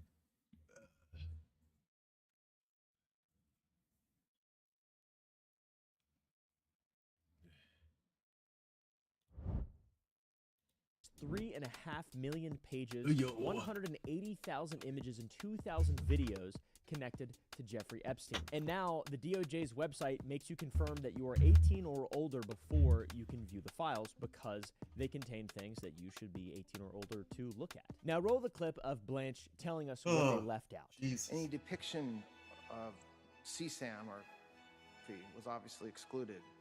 Anything that would jeopardize an active federal investigation. And finally, anything that depicts or contain images of death, physical abuse, or injury, also not produced. So there are images of death and torture and evidence of active investigations?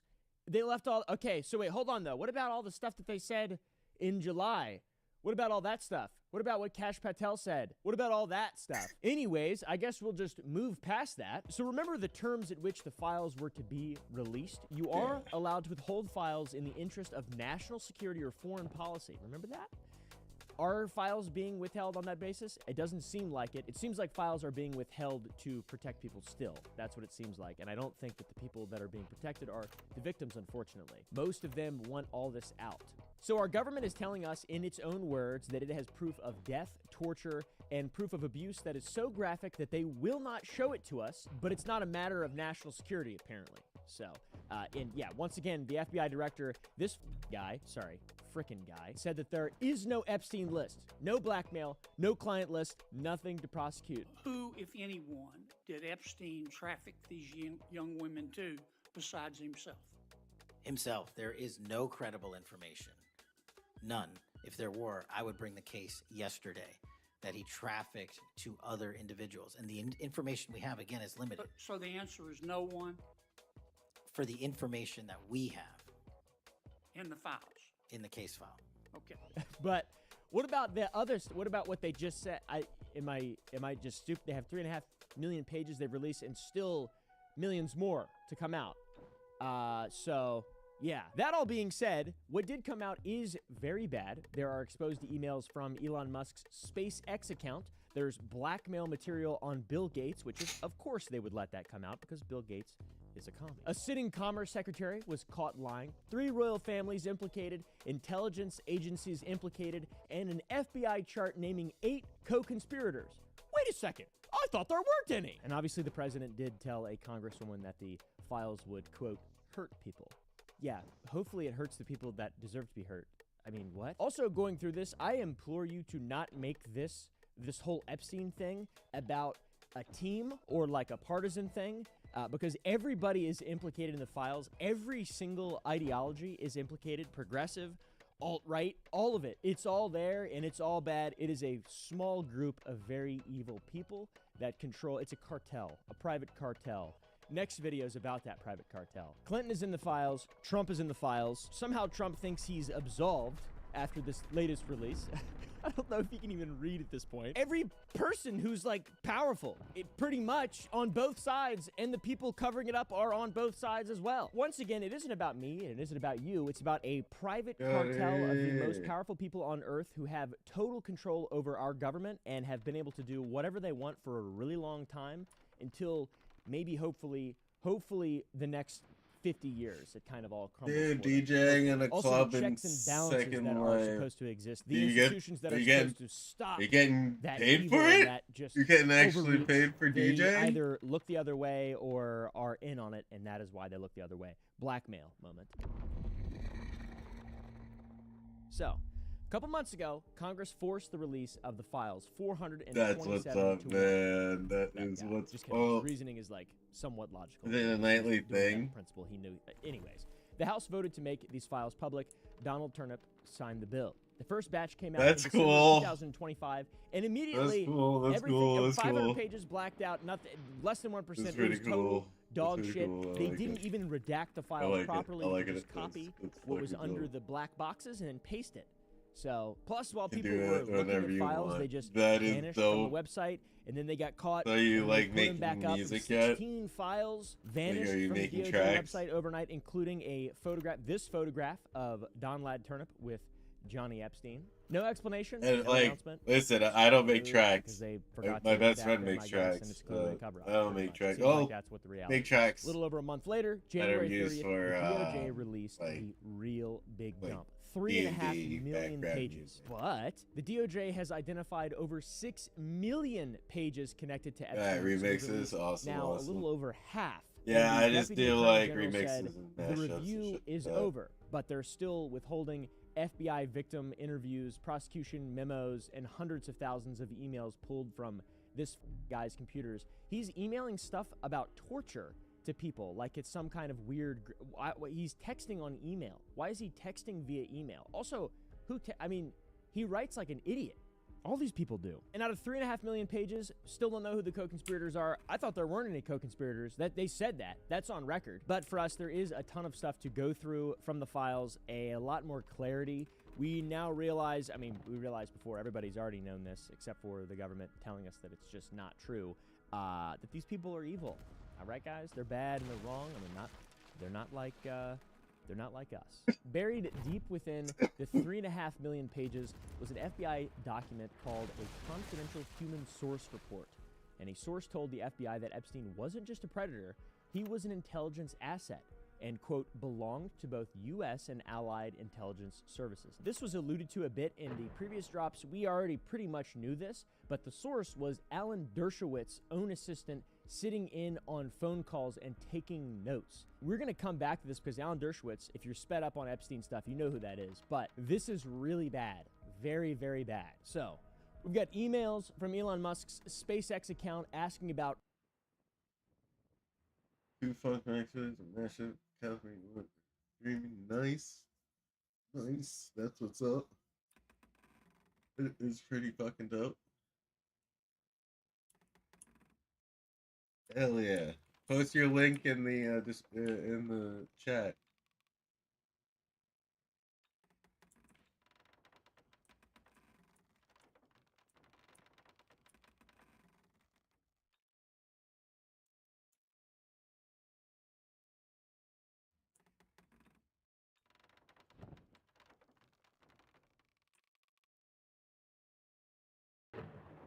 Quote, the wildest party on our island, a draft letter from Epstein to Bill Gates about a sexually transmitted disease and getting antibiotics for Melinda, and quote, the description of your penis, he has a rotten dick, apparently.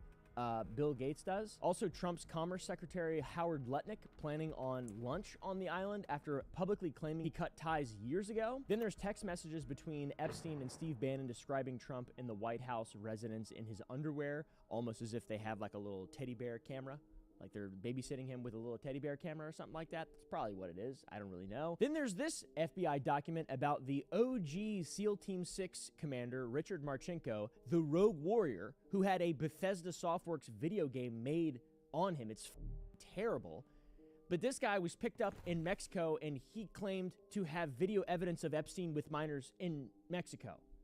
There's also a 32-page diary from a victim describing being used as a human incubator. Then there's Epstein joking with the former prime minister of Israel about working for Mossad with smiley faces, all included. Photos of Prince Andrew on all fours over an unidentified woman with her face blacked out, no date, no context. There's emails where Epstein's publicist threatened to sue Sarah Ferguson if she didn't publicly say that he is, quote, not a pedo. There's also an email that just says 34 girls Wexner. He's supposed to testify next month. That is Les Wexner of Victoria's Secret and the dude who somehow got Epstein all of his money. Norway's crown princess is mentioned over 1,000 times in the new file drop. There is an invitation for Epstein to dine at Buckingham Palace for some reason, and somehow evidence that Jeffrey Epstein browsed 5 nights at Freddy's on 4chan and was then permanently banned from Xbox Live. Also, was somehow tied in to the creation of microtransactions in video games. Dude, are you kidding me right now? I'm going to lose my mind. My head's going to explode.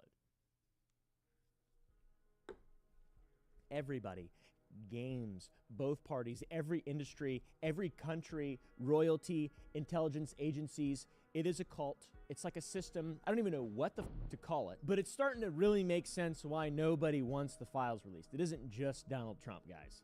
it is, for sure. But because he's like the most powerful man basically in the world, allegedly, I think that might actually be Jared Kushner, according to the files. That's Trump's daughter's husband. Yep. All right, let's start with the biggest names. Elon Musk for the win. In 2019, Elon Musk... You're not anywhere. I'll post your nightclub link or whatever. I don't know. Put yourself out there. You got the moderator still. You're still a mod. You're still a mod there, buddy. Buddy. Musk said publicly, quote, "I consider Epstein a creep.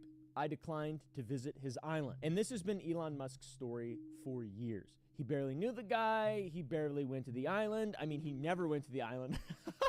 It seems like maybe it's barely, though, actually. The what was just released seems to tell a bit of a different story. In December of 2012, an email from Elon at SpaceX.com said, quote, "What day/night will be the wildest party on equals our island ? Our island? Not Epstein's island. Our island? I don't know what that means. He's really weird. I fell for a hoax. There was another email that had the subject heading of Epic Island Vacation and Girls for the Win and all this really dumb lame 2012. I wouldn't put it past him. I mean, obviously, you can't be like, oh, it's funny. Misinformation is funny or true. That is really funny misinformation, and he is now actually implicated. But somehow he's on Twitter saying that people are misunderstanding it. I don't know. I read that right there, and I'm like, seems like you really wanted to go, bro. Another email shows Epstein's assistant confirming, quote, "Musk is to go to the island on December 6th, with Epstein replying, 'I will send heli for you.'" There are 16 emails between them from 2012 to 2013. Musk also planned to host Epstein at SpaceX. And when the files dropped, Musk's response was, "I had very little correspondence." Then he said that he could be misinterpreted, and then he called the entire file release a distraction because he's more focused on making as much money as possible using modern-day legal slavery. So over 14 years, it went from our island to a distraction, I guess. Musk isn't the most damning one. It's probably the funniest one because of how hard he's gone against it. I mean, there was that huge Trump-Musk schism last year in which Elon said that Trump didn't want the files released because he's in the files. But, like, I don't, it's so, they just say things that aren't true. And then it's like, how do you know. Now on to Bill Gates, who a lot of people have been calling a evil cabal baby-eating villain for the last, 20 years or something like that.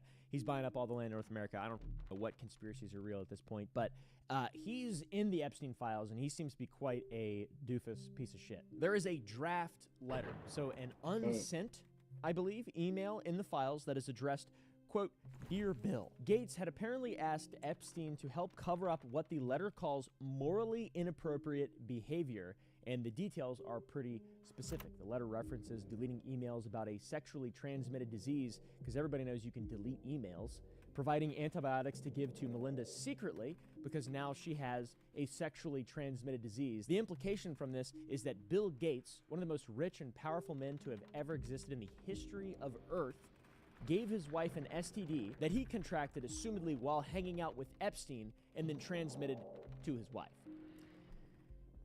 So, yeah. This is a direct quote from the letter. The description of your penis. Because Bill Gates described his penis to Jeffrey Epstein, which is lay epic. In another separate email, Epstein claimed he had facilitated a rendezvous for Gates with married women. A Gates representative called this absolutely absurd and completely false because that's, what people do whenever there is anything about the Epstein files. They just say, no, that's not real. That isn't real. I hope they believe that because everything else is not real and they believe that. They fall for all that stuff, even though it's not real, it's imaginary. Gates has said publicly that his relationship with Epstein was, quote, a mistake. But the files show Epstein didn't just know Gates, he had documented leverage over him. STD records, affairs, physical descriptions, blackmail. Their relationship spanned 6 years and included discussions about a $100 million partnership. They are pretty good friends. I've never discussed a $100 million partnership with anyone in real life, So I wouldn't know what that's really like, but it doesn't seem like socializing, just basic socializing. They seem like business partners. They seem like bros. They seem like buddies. And this obviously is blackmail. How about Howard Lutnick, this ugly bastard? Trump's Commerce Secretary, CEO of Cantor Fitzgerald. October 2025, Nutlick says publicly, I cut ties in the early 2000s. He called Epstein gross, called him, quote, the greatest blackmailer ever. That's what his MO was, you know, get a massage, get a massage. And what happened in that massage room, I assume was on video. This guy was the greatest blackmailer ever. December 2012, an email shows Nutlick's wife enthusiastically. Yeah, Scotty, if you have like the links to go and party or whatnot at what is it, the fucking club that you go and do, you can drop it here anytime. Yeah, I mean, especially if you're got like a gig coming up or something, you can always come in here and promote it. Oh. Check that out when you do. Accepting a lunch invitation to Epstein's island. They arrived on a... That's fine. You can still post about it if you want here, you know, talk about it. 188-foot yacht with their children, by the way. The day after the visit, an email reads, Jeffrey wished me to pass along nice seeing you, because they had such a great party on the island, the pedophilic, satanic island, apparently. When the New York Times called him about this, Nutlick said, I spent 0 time with him and hung up the phone. By the way, he's currently in the cabinet, so, you know, believe these fake emails if you want these. These are all AI, dude. Did you know that? All these are just written by ChatGPT. Did you know that all these, that's why the spelling is so bad. So, I don't know who we're gonna trust. That guy? Anybody who's elected, I feel like everything that they say just should be taken with a grain. I mean, I think that's just normal. Seems like anybody who's in the files, everything they say about the files is just not real. It's just a lie. They're just, I don't want to really say gaslighting or lying because it means nothing, but it's just, that's all it is. It's all fake. It's not real. It's imaginary. They're just saying things that aren't real. The files also contain 12 to 15 hours of secret video footage of Bannon interviewing Epstein in his Manhattan townhouse. And somehow the question that nobody can answer is whether Bannon was making a documentary or whether Epstein was funding Bannon to help with PR rehabilitation. What are you, class 3 sexual predator? Tier 1. What's tier 1's the highest and worst? No, I'm the lowest. I'm the lowest. You're the lowest. Okay, tier 1, you're the lowest. But a criminal. Yes. Because Bannon is like a massive proponent of Trump in 2016 and kind of the culture war. He's the guy behind Breitbart and like all this, you know, this big apparent psyop that has split our country in two over the last 10 years. So who the knows what their relationship actually was? I think Bannon is some kind of, I don't know, phallic, disgusting beast. His skin barely sticks to his bones when he walks, I bet. But the texts between them are what genuinely stands out to me. Bannon texted Epstein about Madeleine Westerhout, who was Trump's personal assistant at the White House, and they called her knee pads, which is an insinuation that there were sexual favors being given there. And then there's this line. He's much more calm, but the sight of him in the residence in his undies is hard to fathom. And this is when Trump was first the president. This is implying that he's getting naked in the White House and they're looking at it. And they can see it somehow. That's the little teddy bear that's on the shelf with the camera in it. It's my sort of theory as to what happened there. Epstein sent Bannon and his son Hermes Apple Watches. And these are not Apple Watches. These are Hermes Apple Watches. And there are thousands of texts between Epstein and Bannon from 2018 to 2019. So what exactly was the motive there? I have no idea. Plus the entire documentary thing released, and his voice is so. He's like he's just a little guy. His glasses are far. His little eye. How this guy had so much power is beyond my belief. Also, he had low T. Sub 200 T. What? He was 70 though. Of course, he had low testosterone. He was 70 years old. My stomach hurts. Either way, in these text messages, Epstein's network clearly didn't just know people in power. They had access to the White House residence and were just texting about it. At least they weren't emailing about it. How about the email from the files that just says 34 girls, Wexner? mentioned Les Wexner earlier, founder of L Brands and the guy who built Victoria's Secret. In the late 1980s, Epstein started posing as a Victoria's Secret talent scout to approach and recruit young women. By the mid-1990s, L Brands executives were reporting internally that Epstein was abusing his position as a recruiter for the brand. Nobody did anything. And according to Forbes, Wexner and Leon Black accounted for roughly 75% of the $500 million in fee income that Epstein made between 1999 and 2018. Fee income? $500 million? A JP Morgan document released on January 30th shows Wexner ended his relationship with Epstein in February of 2008, which is later than the September 2007 date that Wexner had previously claimed. Because everybody's a liar. This ugly bastard's been subpoenaed by Congress. He testifies February 18th, 2026. Victoria's Secret was the OG pipeline for recruitment. It's a infrastructure thing. It's evil, all the way from the bottom to the very top. How about this guy? You've probably seen him on Instagram. I'm a health and longevity guy. I'm bald. I'm trustworthy. I'm a guy. I love David Bar. I'm the chief science guy of David Bars. You've seen these bars that say David on it? He's like their main guy. If you've ever watched a podcast about how to live longer, you've probably seen this bald. His name appears a lot in the Epstein files. What? In one email with an unbelievable level of just I don't want to keep saying cringe, but it's just like, oh, what? He wrote, I go into JE withdrawal when I don't see him. That's this bald guy, this Peter Attia health dude that's blowing up right now with classic videos like this. Nutrition, exercise, sleep, stress management, endocrinology, lipidology, supplements, hormones, all that stuff. Like, how do you engineer how to make somebody live longer is my clinical interest. And it turns out while his son, baby, was fighting for his life in the ICU and his wife was, I assume, begging for him to come home, Peter Attia was solidifying plans to meet Epstein the next morning. And 3 days before the January 30th file drop, Attia was hired by CBS News as a contributor. And this hire was arranged by Barry Weiss.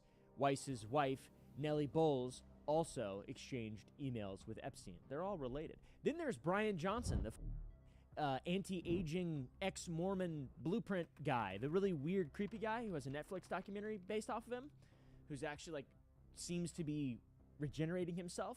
My speed of aging is currently slower than the average 10-year-old. On the 1st of February, 2 days after the files dropped, Johnson posted publicly that he once met Epstein on a Zoom call about 8 years ago and was immediately repulsed. He could tell his heart was dark. He seemed like a very dark person. I felt sick to my stomach.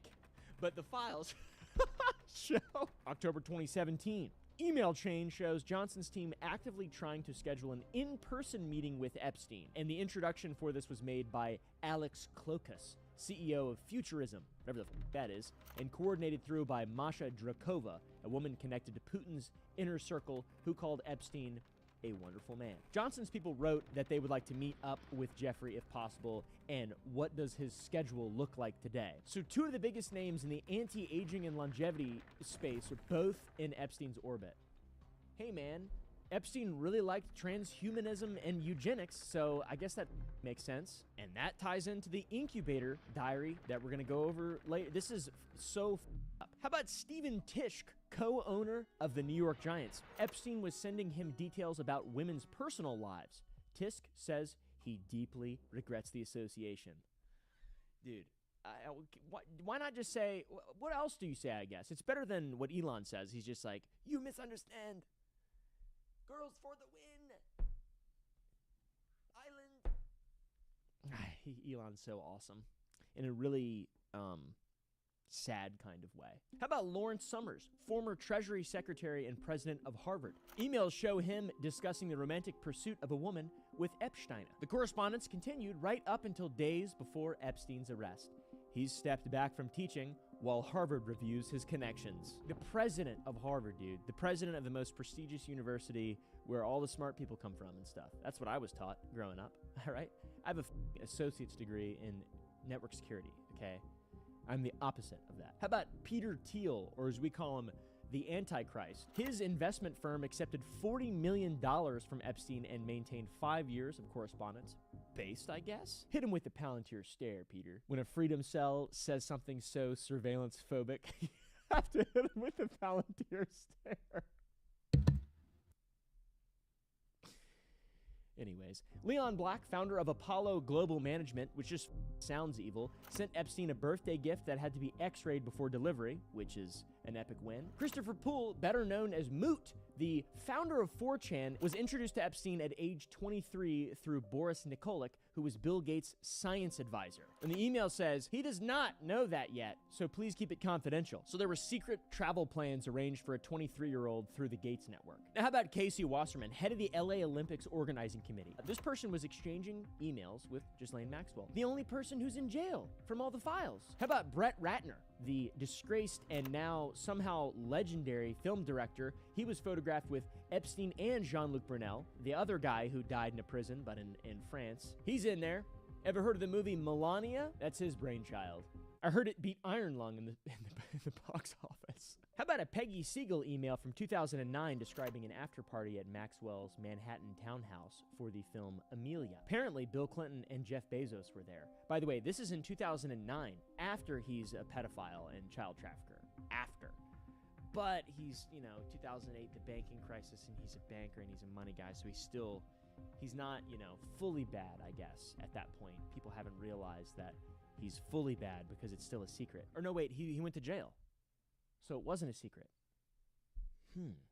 I don't know if Epstein was a friend to all of these people or if he was some kind of service or what exactly was going on. It seems like a cult. It really does. It seems like this thing where these people have these ideas and they don't make any, well, they do make sense, but from the perspective of someone who might name their bank account Baal, after a evil demon that sacrifices children. I don't know. We haven't even gotten to the royals yet, by the way. How about the royals? 3 newly released photographs show Prince Andrew on all fours over an unidentified woman lying on her back. She is fully clothed in all 3 photos. Her face is blacked out. There's no date, there's no location, no context. The DOJ released them without any caption. It's just Prince Andrew looking weird. Luckily, there are also emails that sort of fill in some context. Epstein invited Andrew to dinner with a, quote, friend, and Andrew replied he would be there with a, quote, delighted to see her. Epstein described the woman as 26, Russian, clever, beautiful, and trustworthy. Andrew suggested they have dinner at Buckingham Palace, which has lots of privacy. Epstein wrote back that they would and that they need have private time. This happened 2 years after Epstein's conviction in 2008, by the way. So that's, there's no excuses there. Prince Andrew is a pig. He's a pig, pretty much. Now, there's also a complainant allegation in the file. There's a ton of complainant allegations and interviews that say a bunch of absolutely off-the-wall stuff, but it's extremely important to note that these are not official. These are, if anything, allegations. For some reason, it doesn't seem like a lot of them have been followed up on, or maybe they have and that just information hasn't been released yet. It's murky, so take that extremely clearly. No misinformation spreading, hopefully. One of the complainant allegations in the file states that Prince Andrew was an accessory to a person's death, and he tortured a woman and was involved in somebody's murder. Lots of those, by the way. Lots about Trump, Clinton, a homeless guy got interviewed and talked about them eating babies and all sorts of ritualistic child sex. There's a lot of really wild stuff that probably, is going to be most of the headlines. I'm assuming they released all of the more crazy stuff, the more tabloid type stuff, unredacted so it would fill the headline space so we wouldn't focus on the actual real things. That's my assumption. It seems like a psyop. All this is, very well calculated and thought out. Fortunately, the British Prime Minister says Andrew should testify before the U.S. Congress. Andrew is ignoring the request because he's a little piggy who's been stripped of his royal titles and evicted from Windsor. He should go to prison, though, I think. He should be evicted from Windsor and go right to that evil Avengers prison in New York where they got everybody in there, dude. They got everybody in that prison. They got Diddy. They got the guy from Venezuela that they hogtied and brought. Got his wife in there, too. What the fuck? How about Sarah Ferguson, Prince Andrew's ex-wife? After Epstein's conviction, his publicist emailed him a strategy with a quote, I think that Fergie can now say, I am not a pedo. She was duped into believing false stories by civil plaintiff's attorney from Florida. So, when Ferguson did not cooperate fast enough, the publicist escalated and said, quote, if general persuasion doesn't work, we need to turn up the heat, even to the point of sending her a draft defamation lawsuit. And a defamation lawsuit from one of the most well-connected, seemingly powerful people in the whole world probably is bad looking. It's pretty bad. Ferguson eventually caved and said, quote, did not and would not call him a P. So even though he is a P, he is a P. So for sure. Sorry, was a P. Smoking the Epstein pack. For some reason, Ferguson called Epstein the brother I have always wished for, and after he got out of prison, she told him, just marry me. Epstein also paid 20,000 pounds for her rent, dollars, I think, in American language.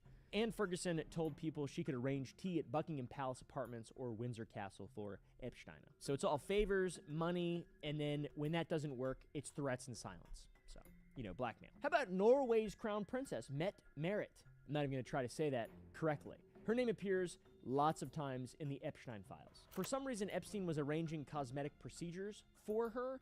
She stayed at his Palm Beach home. She maintained contact with him until 2014, which was it's 6 years after his conviction, despite publicly insisting she stopped in 2013. Why does everyone lie by like a year? They're like, no, it was 2013. That was the last time I remember texting him via email. They also texted via email, which is just so weird and alien to me. You could check my emails right now. For one, they're all written well, for one. Maybe some of them are short, but I'm not like a idiot in them. And everything else is just texts. In 2011, she emailed that she had Googled Epstein and said it didn't look too good.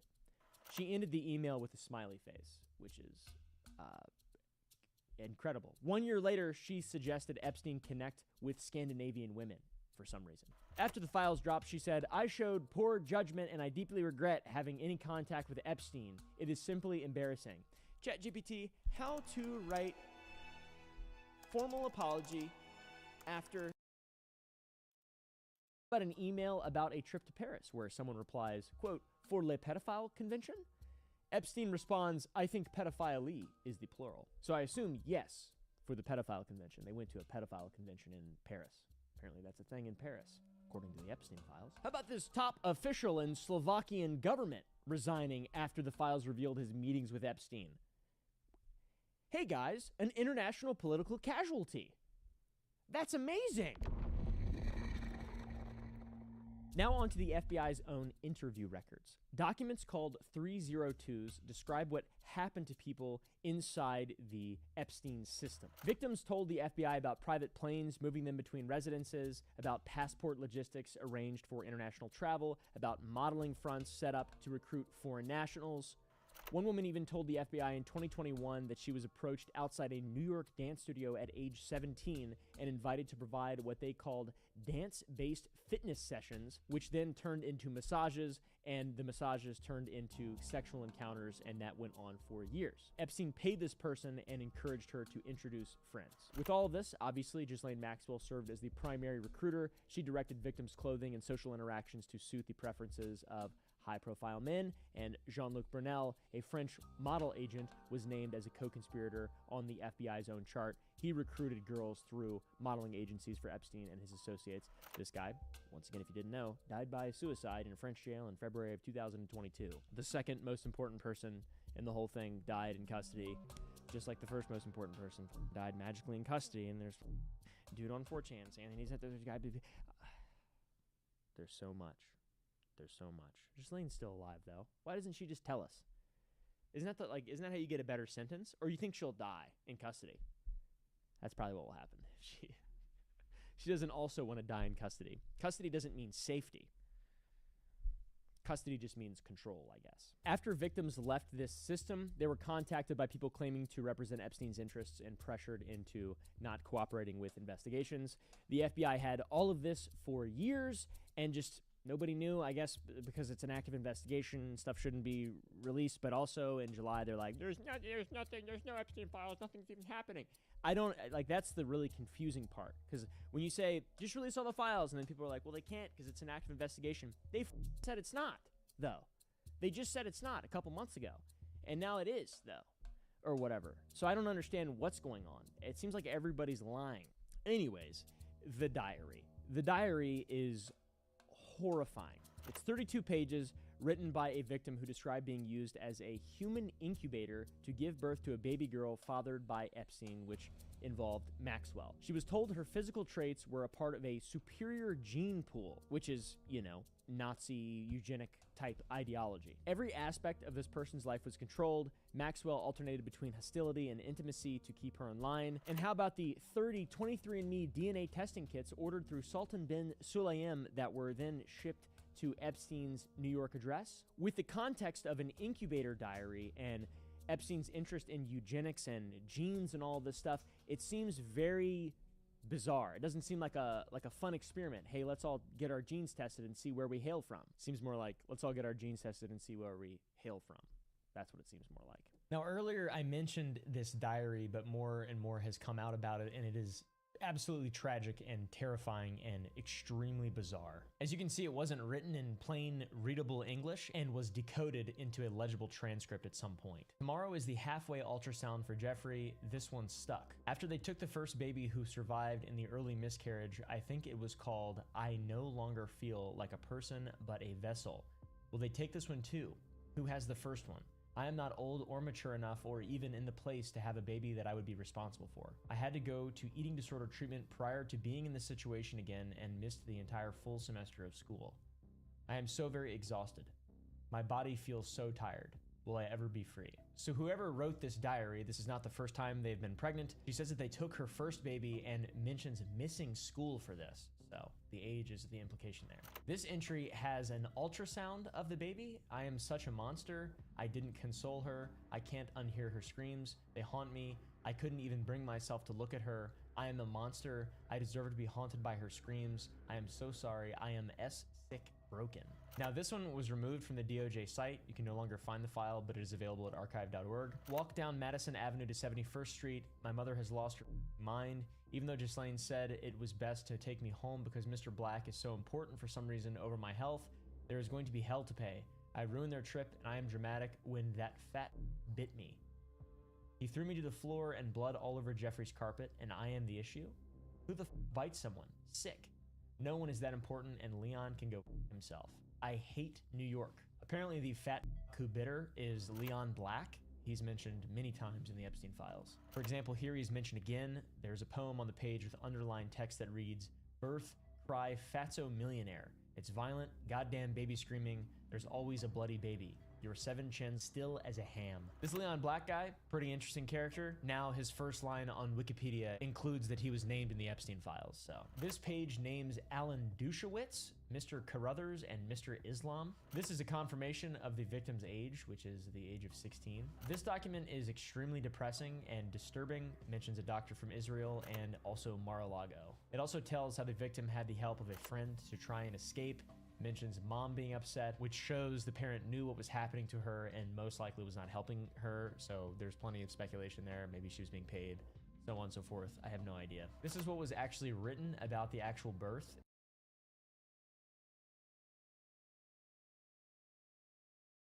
Here, Rockefeller's mentioned, Larry Summers is mentioned, potentially Prince Andrew, most likely, who knows. Then this page seems to confirm her adoptive mother took directions from her biological mother and put her into this life at a young age, including her younger sister, who was 12 at the time of the events.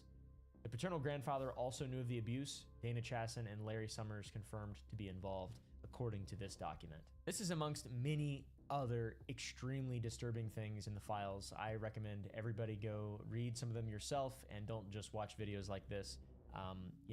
Formulate your own opinions and thoughts. The files also contain tons of complainant allegations, which are public tips submitted to the FBI, along with formal victim statements.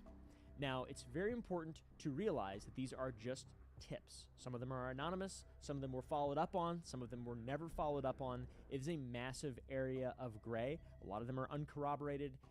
These are just things that people say. I don't know why they decided to release all of these unredacted, because probably because it's big news, and it's like, well, they're not real. So it just gives ammo, maybe, for the cult to continue forward, potentially. I'm not totally sure. So with all that in mind, we've already discussed plenty of completely true stuff that is as bad as it gets. One complainant describes a trafficking ring operating out of Trump's golf course from 1995 to 1996.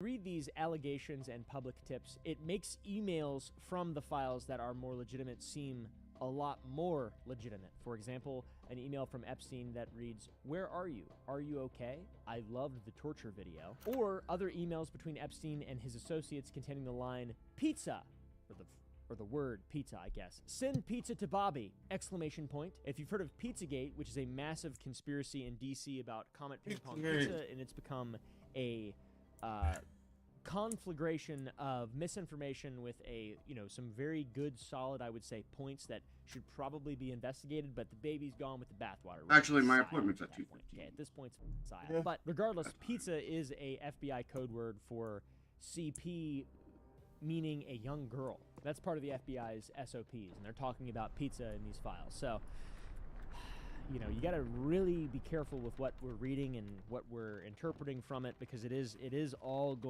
meant to do something. This isn't transparency yet. There's still almost half the files unreleased.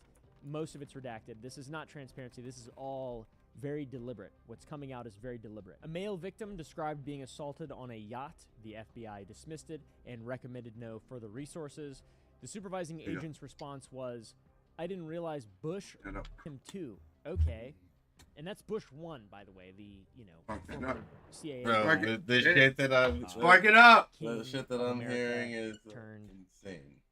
Light the bulb. His progeny becomes king of America. Spark it up, but I thought maybe we should spice it up. You know who's not in the Epstein files? But I guess you don't want to. Dick Cheney. There's a really funny meme that's been going around. Well, no, if you want to spice it up, why do you want to spice it up, bro? Where's the fucking little ball they had somewhere floating around? He doesn't have to be anyway. evil. He is just genuinely evil. There's a 2020 complaint from Lake Michigan, which are allegations involving a baby, unverified, but was filed and documented and then released in this file drop. Once again, have to be very clear about this. Some of these are unvetted public tips. Some were completely dismissed by the FBI. There is an objective fog of war surrounding this entire thing to obfuscate the truth so people can get off scot-free. So, what is true, all of it was documented, and the FBI has had all of it for years. And then last year said that they didn't have nothing, man. We don't have nothing. We'll see you in Valhalla. Now, remember the FBI document that I mentioned in the beginning, the confidential human source report? Here is more of that story. The FBI has a form called an FD-1023. It is what they use to record information from confidential sources, which are people on the inside providing intelligence to the Bureau. Speaker of the House Mike Johnson said, "Donald Trump's a confidential informant for the FBI. That's why he's in all the Epstein files." It's a terrible, unspeakable evil. He believes that himself. When he first heard the rumor, he kicked him out of Mar-a-Lago. He was an FBI informant to try to take this stuff down. So one of those type of things. Two of these reports are in the files, one from July and one from October of 2020, both from the same source. Source ID S000997001. The source worked as Alan Dershowitz's assistant during the first Epstein plea deal from 2005 to 2008. And what this source told the FBI is one of the most important things in the files that has been released, which lots of people have been speculating this, but it's just more and more proof and more truth to bring weight where it actually needs to be brought to with all this shit. The quote is, Epstein belonged to both U.S. and allied intelligence services. Dershowitz was, quote, co-opted by Mossad and subscribed to their mission. This source was sitting on the phone taking notes every time Epstein and Dershowitz spoke. So with every call, when Alan Dershowitz is working on the original Epstein case back in 2007, 2008, 2009, after the calls, every call, Mossad would call this guy. I mean, how much more unbelievable and crazy can you get than that right there? How is that not like the headline of all this bullshit? And Dershowitz was never billed for his work representing Epstein or Maxwell. And if I learned anything from Breaking Bad, that's not a normal attorney-client relationship, okay? The source told the FBI that this arrangement suggested an intelligence operation, not a legal operation. Sheldon Adelson, the casino billionaire, he was behind both Dershowitz and Benjamin Netanyahu. Sean Hannity also backed by Adelson. This source then described a network working to co-opt the Trump presidency through Chabad and Jared Kushner, Trump's daughter's husband or whatever. Ivanka and Jared visited Rabbi Schneerson's gravesite on Election Day. Schneerson, is that a real name? The source told the FBI that Kushner was moving Russian investment money, laundering it through family charities, and that this was, quote, the real Russian collusion story. So there you have it, guys. The real Russian collusion story. Along with the other one that's apparently not real. And then there is this line, highlighted in the FBI's own document. Quote, Trump has been compromised by Israel, and Kushner is the real brains behind his organization and the presidency. That is not a conspiracy blog. That's not, I mean, I'm sure that's on conspiracy blogs and on 4chan and all this stuff. But that is from an FBI confidential human source report filed with the United States government. That is legitimately a file that was released. Is it real? Is it legit? Is this all real? I don't know, dude. I have no idea. This is insane that it exists, though. Back to Masha Drakova, the woman in Putin's circle, the woman who connected Brian Johnson, the anti-aging, smooth-faced freakazoid, to Epstein, who called Epstein a wonderful man. This is the source that identified her as connected to Putin's inner circle. The FBI also documented Epstein allegedly laundering money through Harvard, which is an epic win. Now, how about this? An email between Jeffrey Epstein and Ehud Barak, the former prime minister of Israel. Epstein writes that Barak should, quote, make clear that I don't work for Mossad, smiley What do face. you mean, no? I would try it. You or I, Epstein says that I don't, smiley face. You know, a funny joke between a convicted sex offender and a former head of state about working for an intelligence agency What's that the name of the basically ramen can chick? do whatever Donna they want. Bori? All with smiley faces, guys. Barak, by the way, was the person who trained Epstein in intelligence tradecraft, according to the CHS report. Then there's Ron Paul. 1,000, yeah. He's implicated heavily in the Epstein files. Just kidding. The big thing about Ron Paul's implication is that articles in the Epstein files single out Ron Paul as the only Republican candidate who wouldn't be friendly to Israel. Quote, any conceivable GOP candidate with the exception of Ron Paul will be far friendlier to Israel. Ron Paul, by the way, if you don't know, little old man, anti-war libertarian. Where are He's you the only located? one that they I could want all of not it. use. Give me all of the it. only one $100 who per. could not be leveraged. You know, data points, guys. It's all about Chavez data. Swim, It's really $100. just a big data Chavez game. Swim. So the files track which politicians could and could not be controlled on the Israel question. Ron Paul, only exception. If you've made it this far in the video, you're probably starting to see the overarching narrative. I tried to formulate this in a way that would make the most sense, and that really rich elite people who have all the money, who control all the money, they then have control over the government and intelligence agencies that then have ultimate control over the people. So then they can force them to privatize gains, all right, off of these people. And then when these guys fail, because these guys are tired of it, these guys then socialize these guys' losses to these guys. That's the overarching narrative, and it's just all a big web of evil.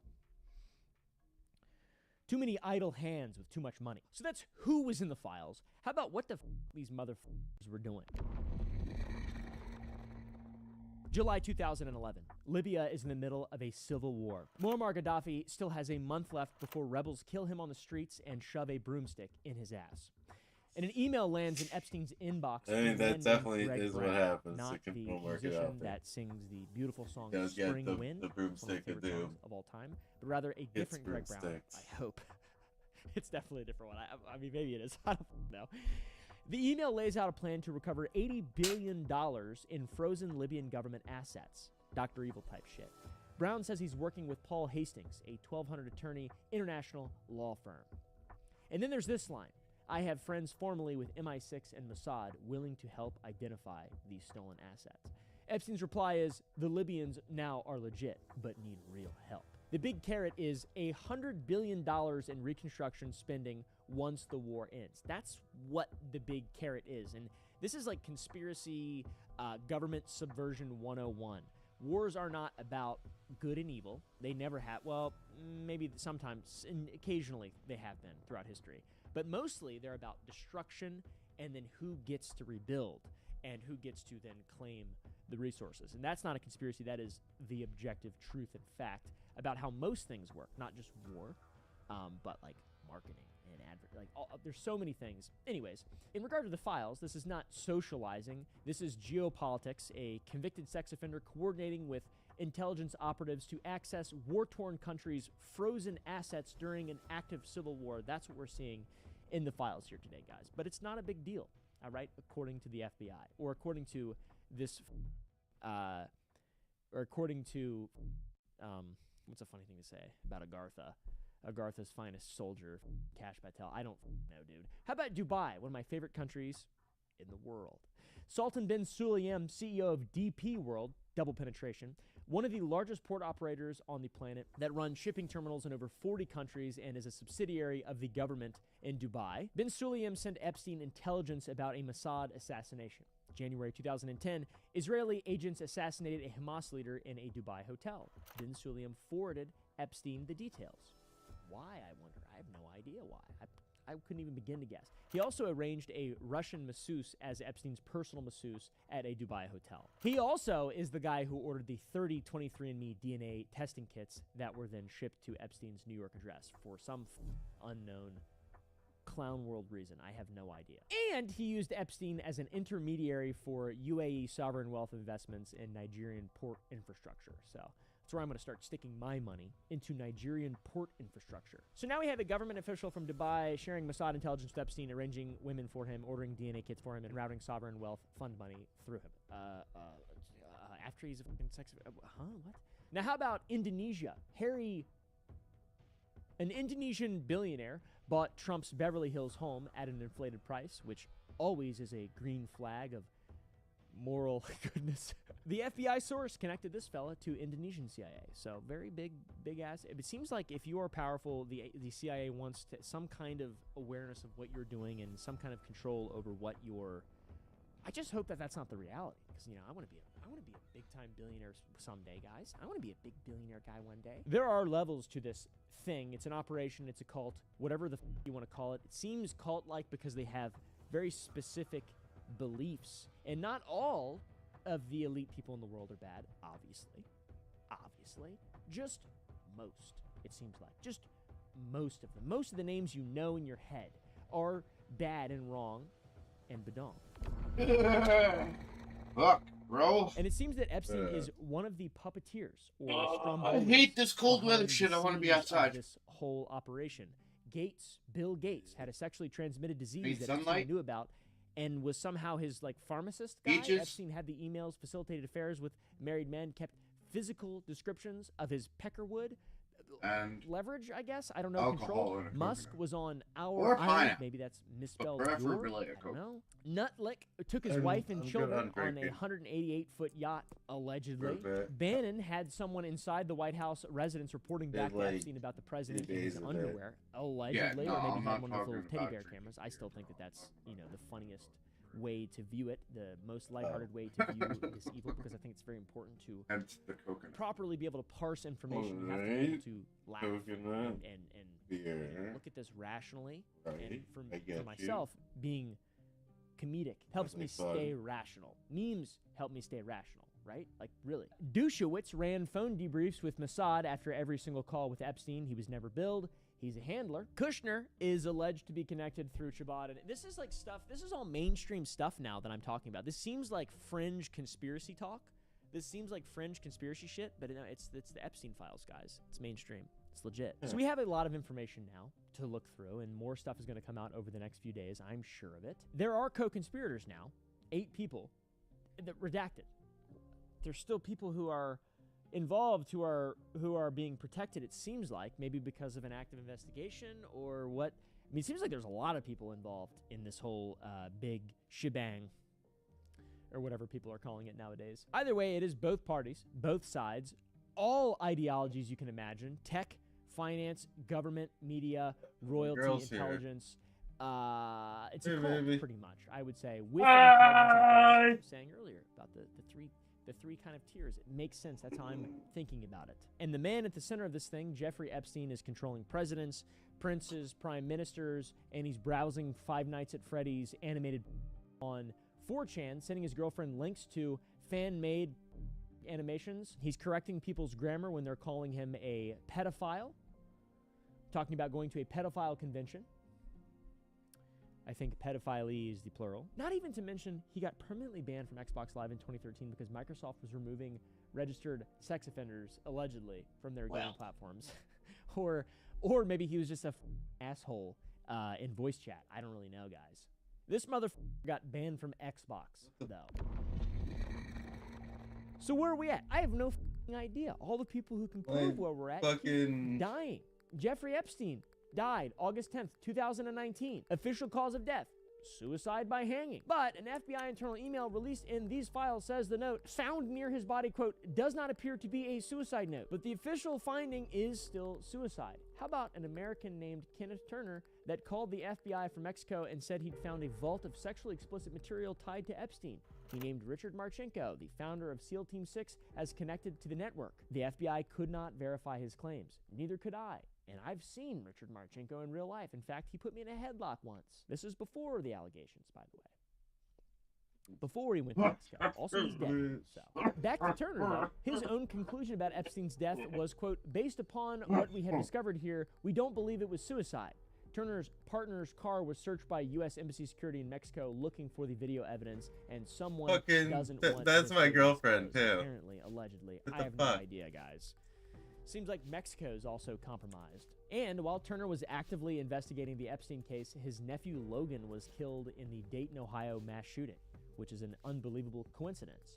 Now, Jean-Luc Brunel, the French model agent who ran the recruitment fronts, died, prison. He could have testified about how girls, he knew everything, but once again, died by suicide in a French jail cell, February 2022. Then there's Virginia Giuffre, the accuser, the one who brought down Ghislaine Maxwell, the one who sued Prince Andrew, the one who named names publicly when pretty much nobody else was. She, after the mounting pressure, which I cannot even imagine, died by suicide April 25th, 2025 at her farm in Australia. She was only 41 years old, and this was 7 months before the files were released. The 3 people who knew the most about the system are all dead.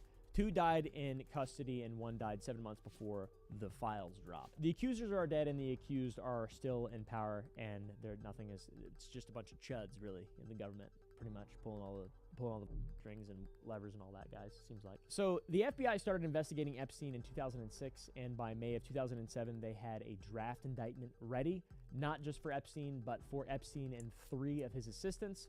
And then Alexander Acosta, the U.S. attorney for the Southern District of Florida, killed the indictment, gave him the legendary sweetheart deal. Acosta later told the Trump transition team he'd been told to back off and that Epstein was, quote, above his pay grade and belonged to intelligence.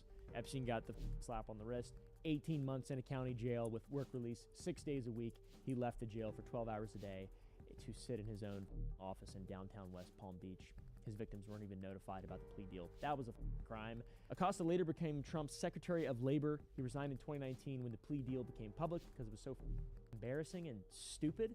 Fast forward to January 2026, the DOJ identified over 6 million pages of Epstein files. They've released 3.5 million. Then the Deputy Attorney General Todd Blanche said, the review is over, but they're still withholding FBI victim interviews, prosecution memos, and hundreds of thousands of cringe emails, I'm sure. Oh my God. We're doing good here. Dude. Oh, there's people pushing for him. Both Clintons were subpoenaed by House Oversight for depositions. Both refused, called the subpoenas legally invalid. The committee held them in contempt.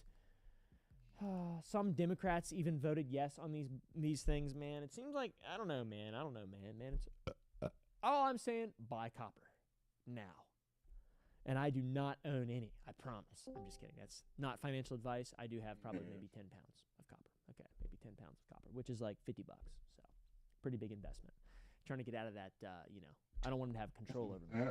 Drone footage. Sourboy's gonna liquidate all his assets in copper. That's a drone footage of Jeffrey Epstein. Just kidding, that wouldn't work.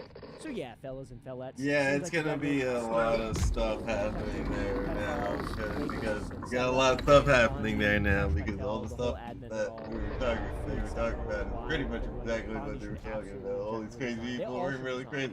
There are a couple of bright and everyone wanted to shut them the fuck up. elected Basically, it officials who sounds seem like so. You genuinely know what I care mean? about, People be unstable. this stuff. I wonder who the There's real a few. unstable people are really actually. The ones that are Anyways, eating people and the ones that there'll are be more, I'm sure. seeing people eat people that are Nothing will trying to happen. warn other people. I'm sure of That's that as pretty well. much There will be no sounds like crazy accountability taking people people that saying, think about it. ChatGPT. That's why I listen to people like Cat Williams.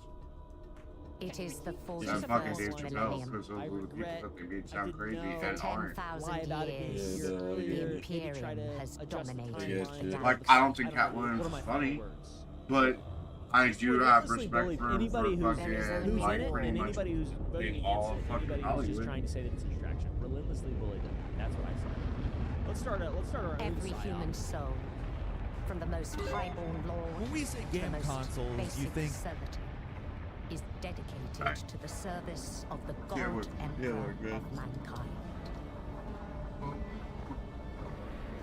The Imperium's battle fleets and Talk about armies, England from straight the up collapsing in conscripted Congress. soldiers of the All right, the Goyim Astra are going insane. to Quite the literally. elite space marines breaking of the news, Adeptus Are Astartes. asking for Keep public humanity hearings safe in the from alien files. threats All right, so and in my cosmic opinion, horrors they're probably beyond going to try to expose some imagining.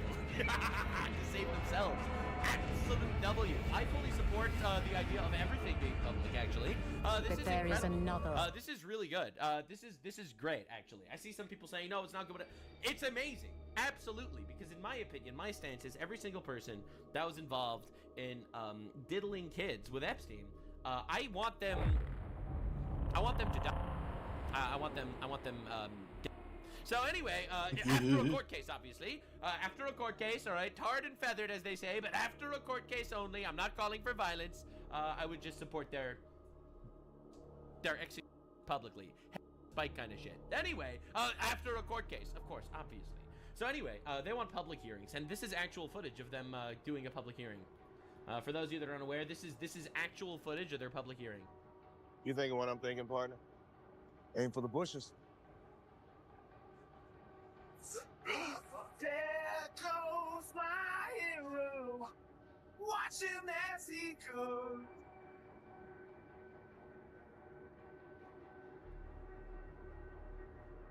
There goes. So yeah, so that is the actual footage of what they're doing here with the public hearings. It's pretty incredible. This is just Bill and Hillary, right now. They're doing their thing. All right. Now, anyway, one thing that I think is incredible, and I had to include this in the video, is because before we even look at England falling apart, we have to look at the Democrats all straight up turning around and running the other direction, being like, "We don't need to talk about Epstein. We should have never brought this up." Yeah. How's it going, buddy?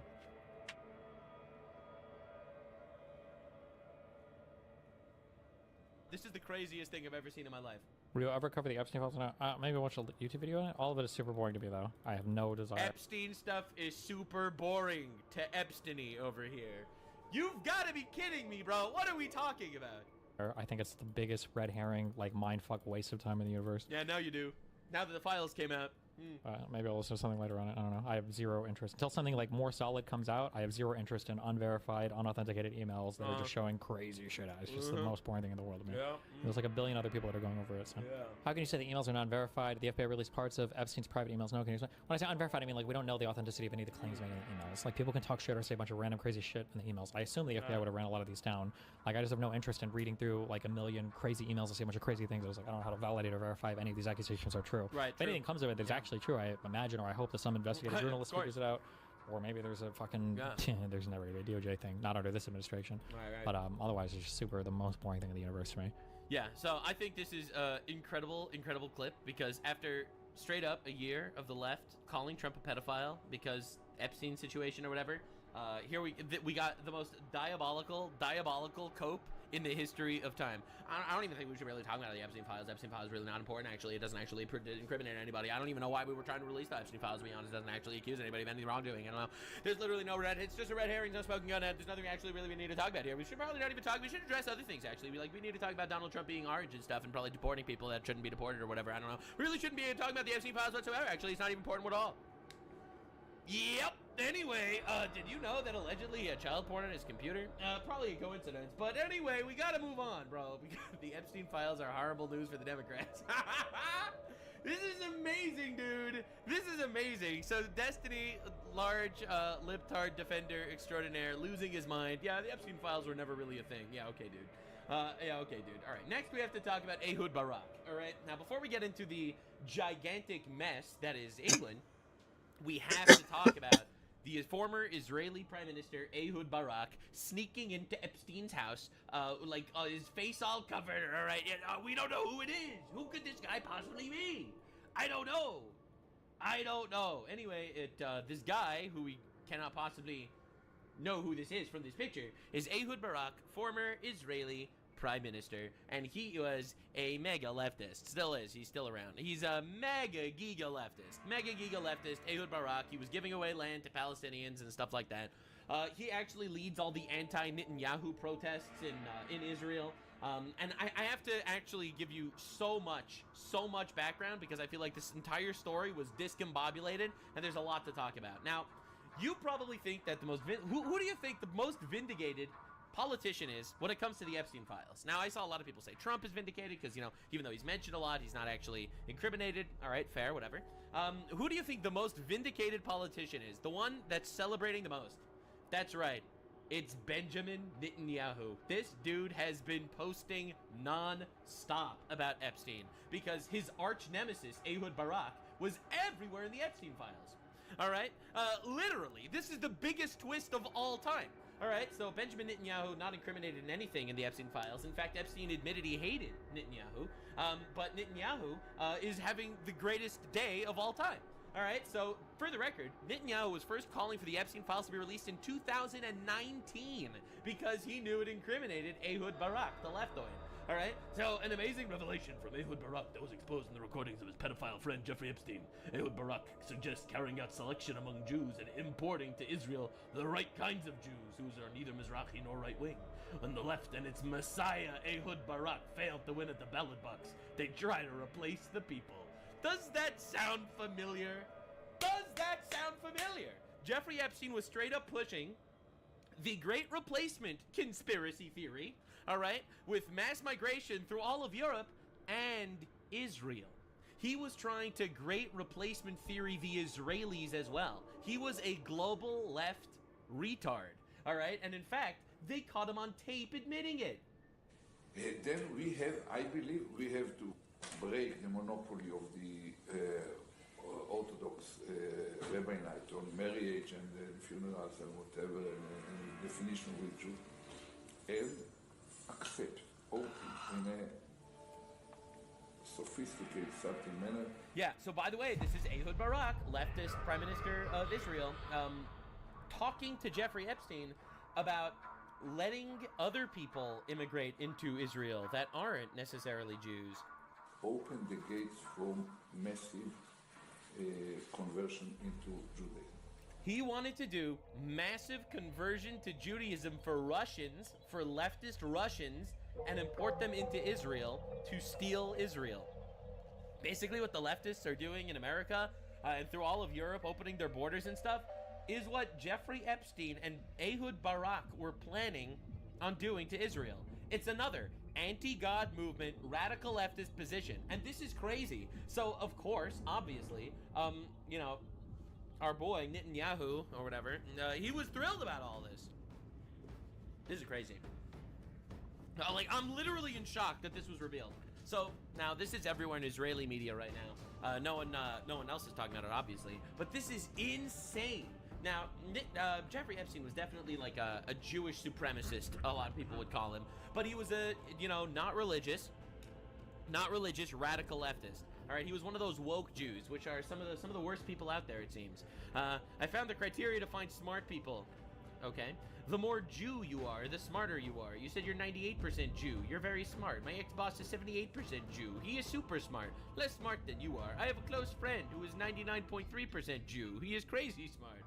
We take all Jewish people. Sourcing can be done through relatives. Ask them to do 23andMe test. Do event for everyone who is 98% Jew. Also, all of them not religious. All right, specifically looking for woke Jews. I'm telling you, man. This is diabolical, by the way. This is insane. But another twist that this is a lot of people are talking about right now. Interestingly enough, we had an email from Jeffrey Epstein saying, "I do not like Israel at all. Like, do it on any other location. I do not like Israel at all." All right, so quite frankly, one of the biggest twists for me in this entire Israel connection with Epstein, he was specifically connected to the mega woke radical left Jews. All right, and they all did parties together. In fact, you know, he was in planes with Noah Chomsky, radical socialist Jew anti-Israel guy. All right, like, and it doesn't stop. It's honestly insane. Now, the really interesting side of all of this is the fact that he's pushing.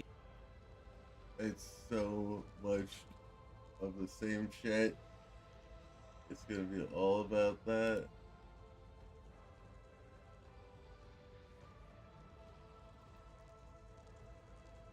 Hi, chatty. How are we doing? Chatty. How are we doing, chatty? Milky. How are we doing, Selena? How are we doing? Channing Colonel. Playing Arc Raiders with your buddy, Scotty. Needs transmitting to a listening station up in the Big Blank. It can't be sent from the Morning Star, so we need an alternate method. A ground-side complex dish. Said dish is on top of Archivum cigarettes deep in contested territory, so at least you'll not be bored. We are in a situation, chat. We are in a straight.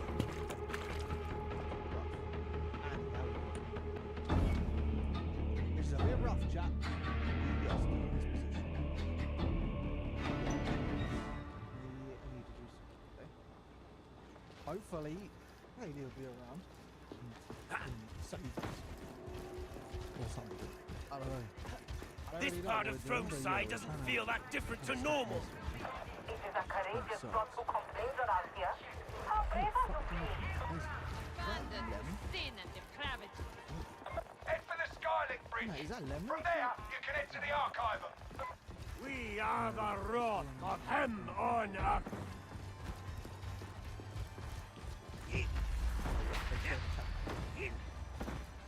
Who's outside?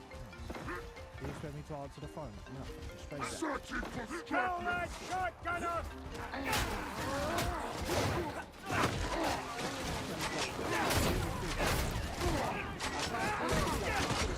Back off!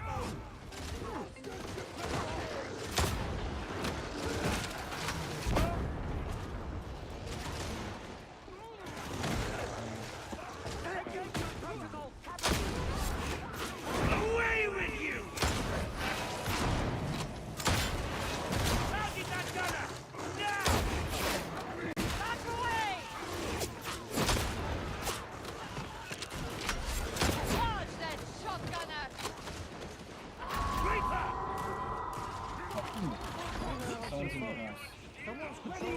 Keep to the mission. I prefer it if our efforts were not wasted.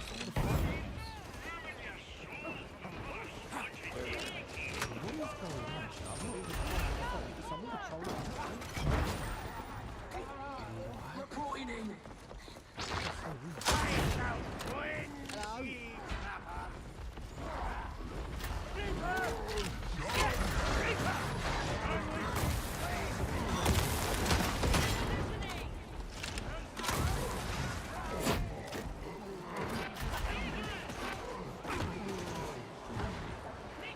I am very, very alone. I would rather smolder than burn bright and flame out. Smoldering in the corner when there's purging to be done! I shall smolder where I wish. It's more dignified.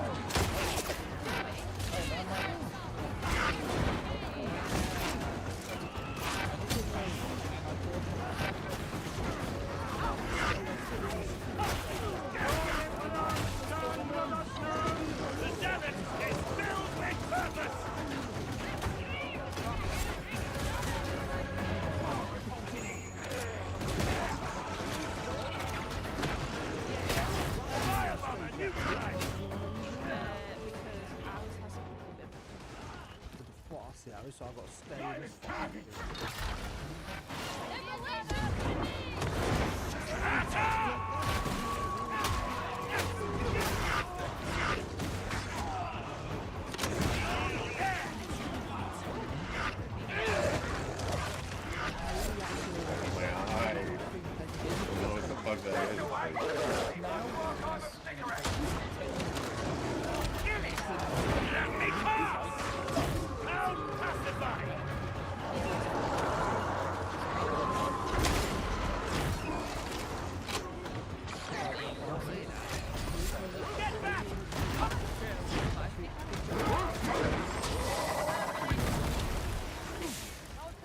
This house.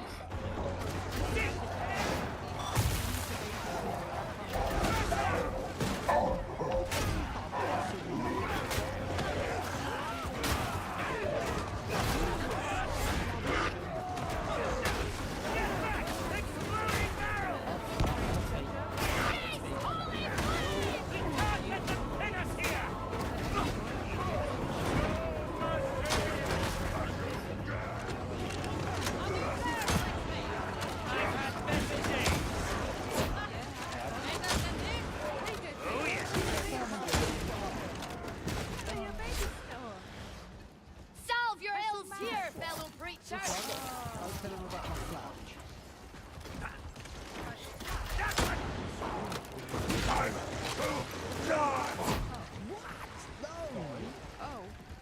My mouth flat. What the fuck? Last time I journeyed yon port, I sensed some great omen of evil. There'll be things other than demons, but then they so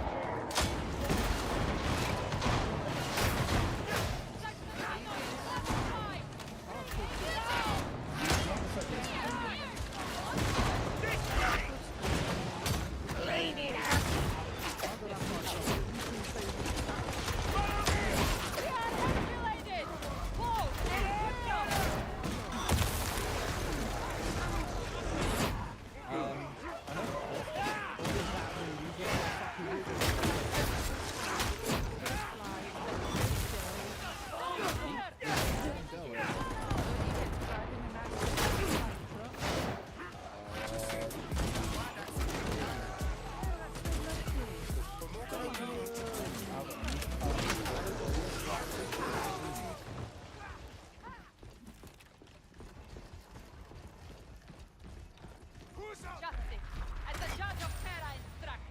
All right, reaching our waypoint before you in the archive. Not clear! Delay on shotgunners!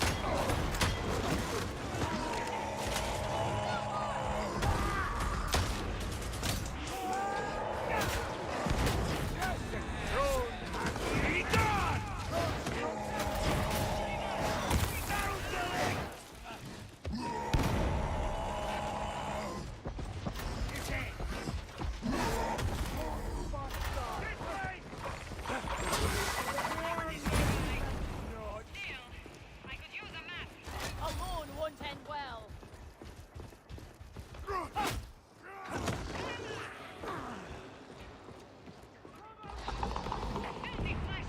Go there!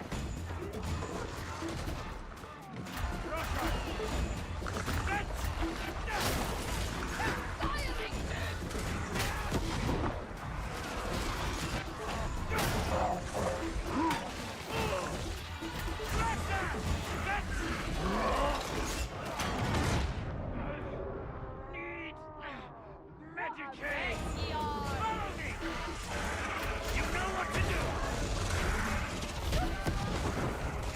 Nothing short of a mass negation by exaction squad will restore the Lex to this world.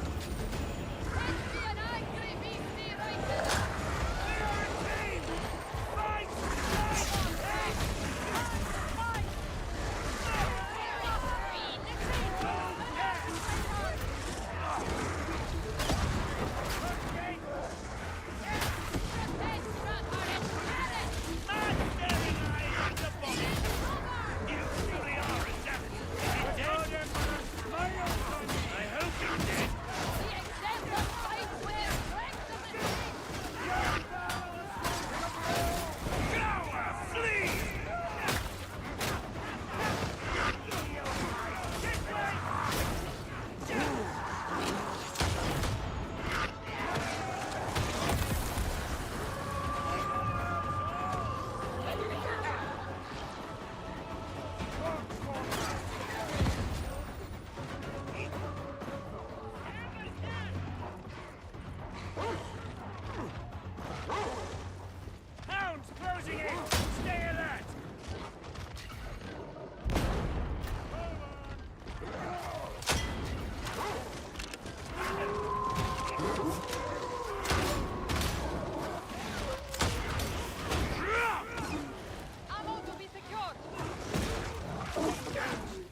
Kill the mutant! Gifts of Nard!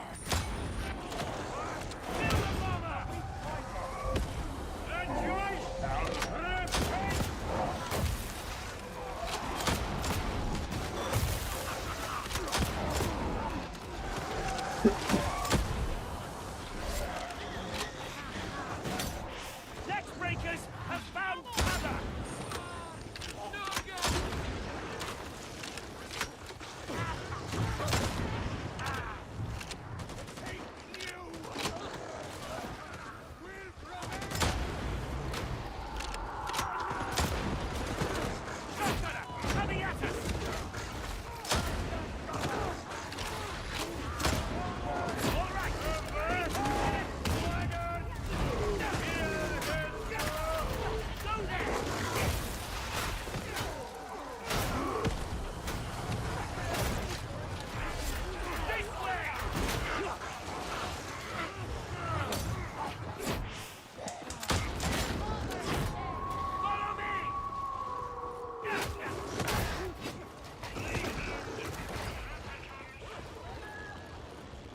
I should get back to the squad.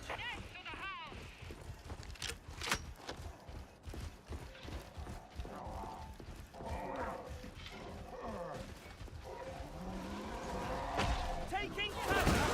Really? Face me in the open! I could use some ammunition right now!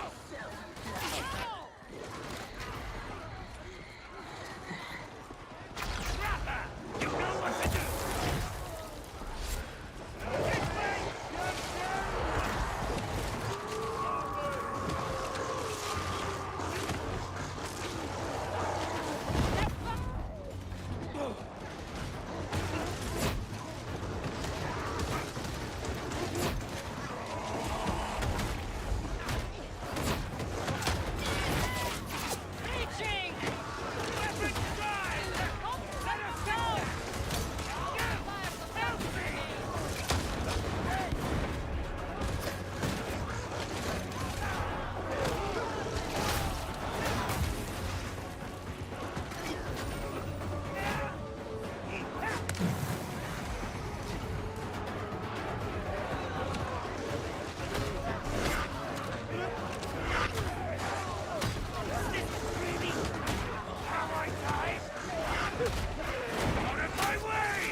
So many smiling faces. I might think that you weren't here by choice. We all have the choice to embrace shirk duty. For me, that is no choice at all. If the elevator's still working, you'll want to use it to get higher. I want them dead!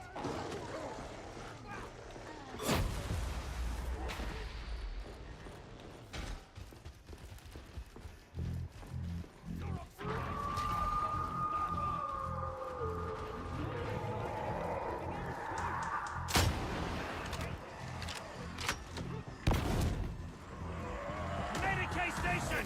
It appears functional! Yes, Medicaid station! Unstable barrel!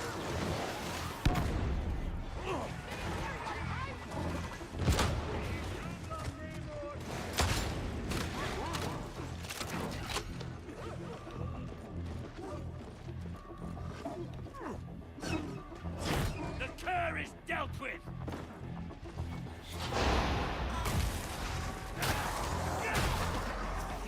Hatter here. Data inbound. Continue. Defend.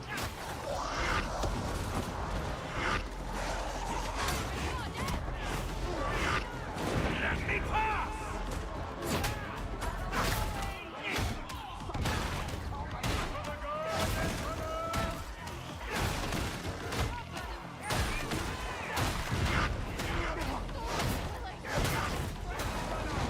If you can complain, you can fight. Reconnect.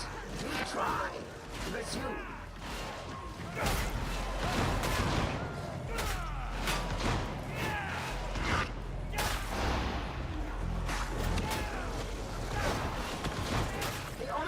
Data favors us. Resuming upload.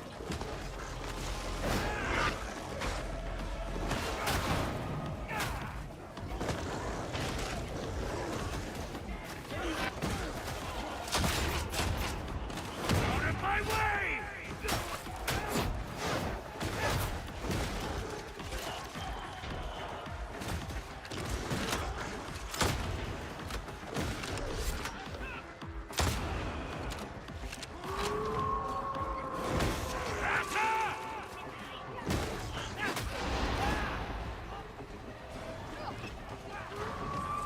You have successfully reconnected.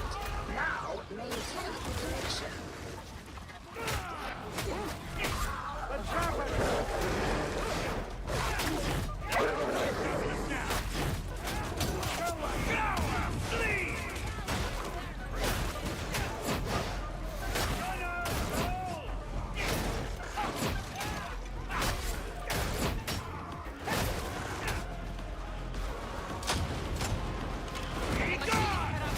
Like everything in this place.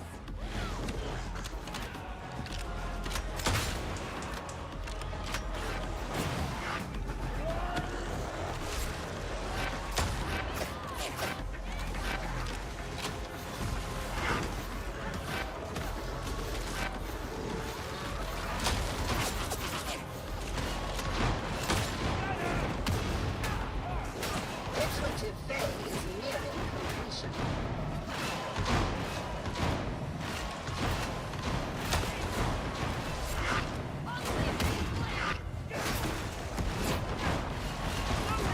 Elevator access denied. Only joking. Your crypt key has access.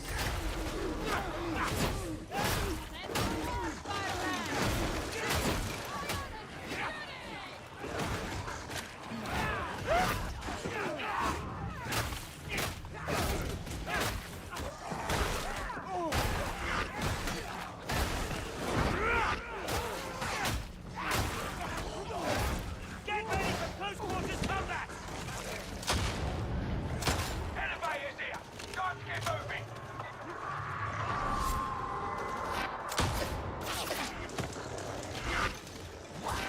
Bring that goddamn one up! Away with you! Shotgun!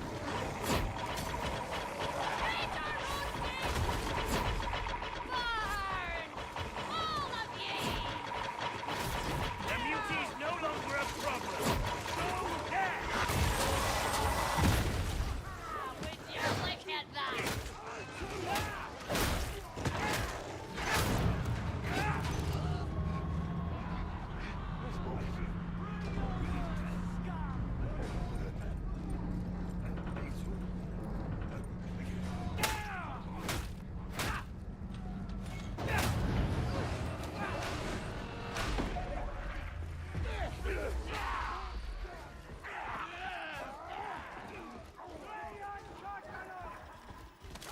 Okay, get your idle selves up to the roof and we'll get this done.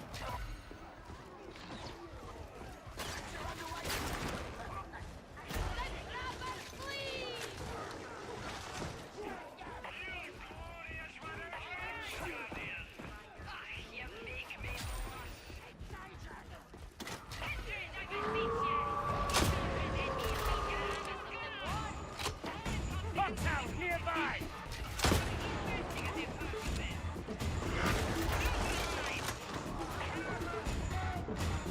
This way!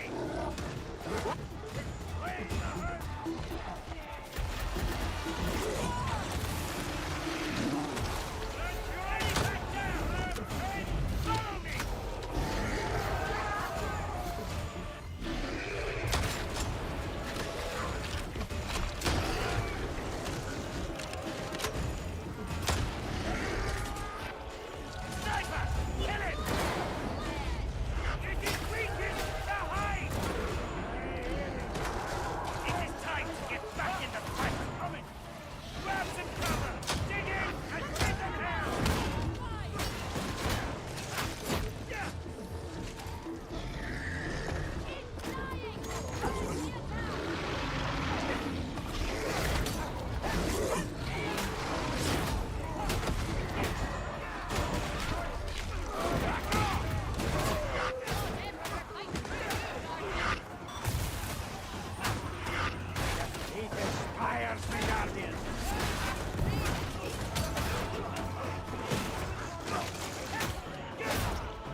My skills would serve better elsewhere.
Alone is to die. So why am I alone?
Data inbound. Continue. Defend.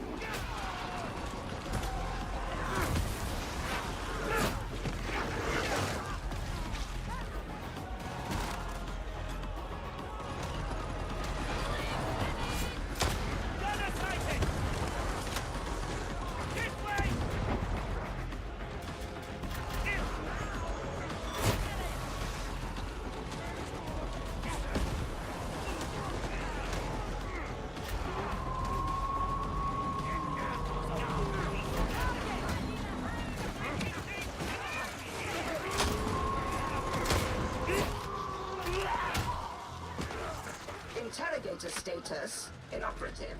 Remedy reboot. Oh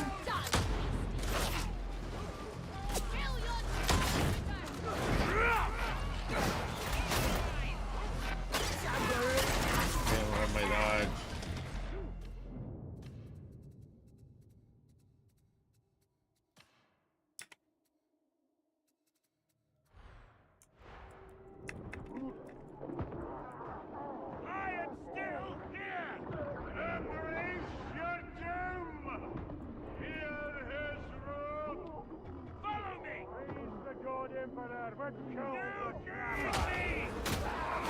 Thank you.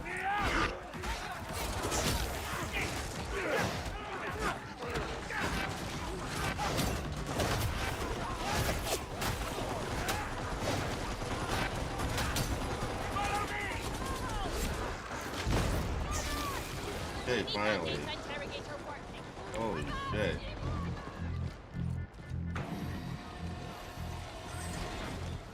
The trapper is gone!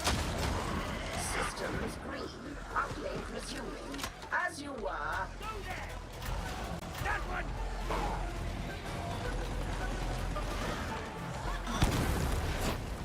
Head right! Head down! Brother!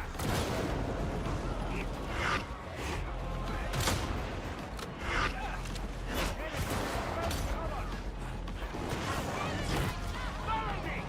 Sniper! That one!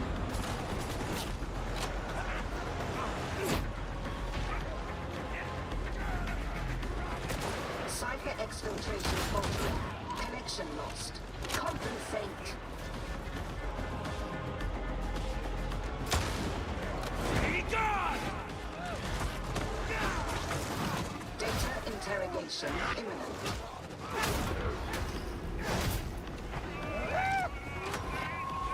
All right! This way!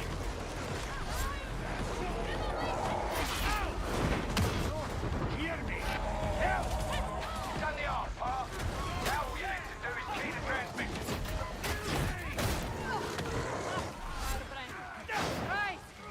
This way! Station!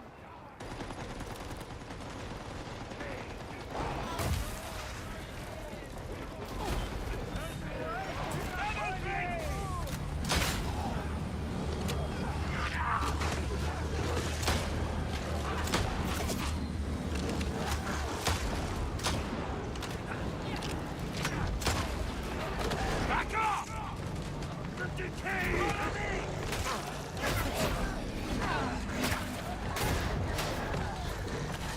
Trapper, kill that sniper!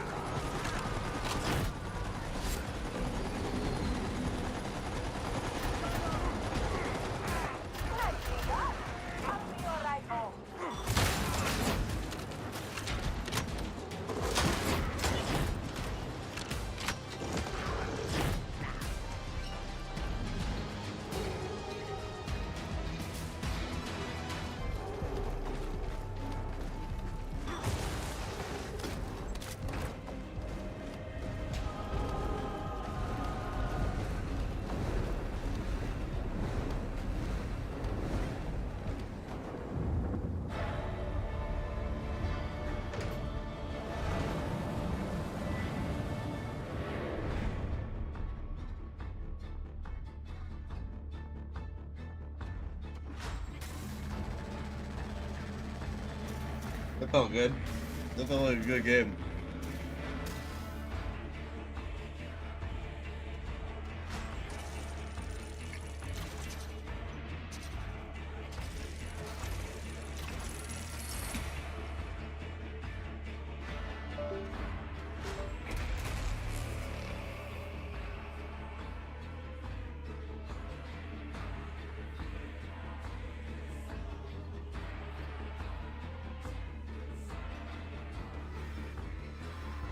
This game is looking like is going to be everything that I wanted Dragon's Dogma 2 to be. This is like, you know, Dragon's Dogma 2 as it should have been. A lot of people have wanted me to watch this. Here we go.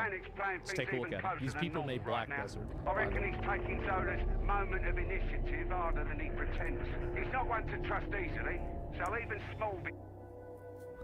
Hello everyone. Jesus. Welcome to the first Crimson Desert Features overview video.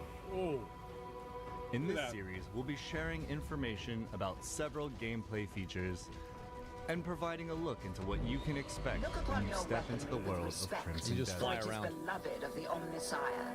I feel like this is going to be a Game of the Year contender. We'll cover our main protagonist Cliff and his story, as well as the open world where your journey will take place. Look at this. That's the guy. This is the continent of Pywell, a seamless open world filled with natural beauty.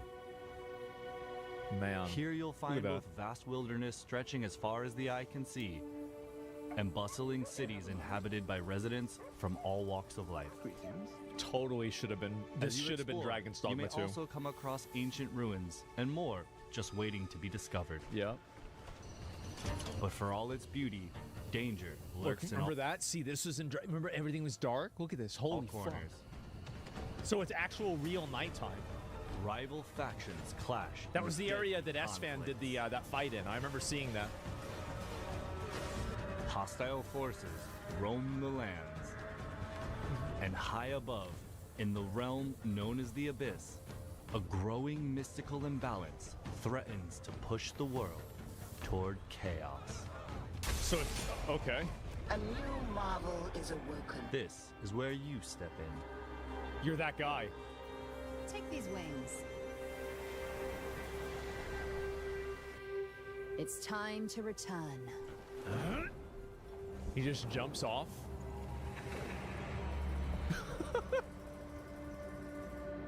Just jumps off the cliff, all right?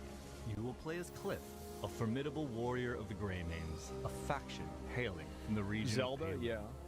Renowned for their commitment to peace, the Greymanes have long fought for their homeland's unity and protected the innocent. He's that guy. To Cliff, his fellow Greymanes are family in all but name, and he has fought with them side by side, determined to preserve unity in their lands. Damn. Rest well. It's a warrior tribe. I like that. But we first join Cliff in the days after that peace is shattered. Uh-oh. Gian has fallen. And with the great leader's death, our land, Palun, once unified, has been plunged into chaos. And now, all right, a bloody battle unfolds between the Greymanes, who fight to uphold his will, and the Black Bear forces that seek to set it aflame.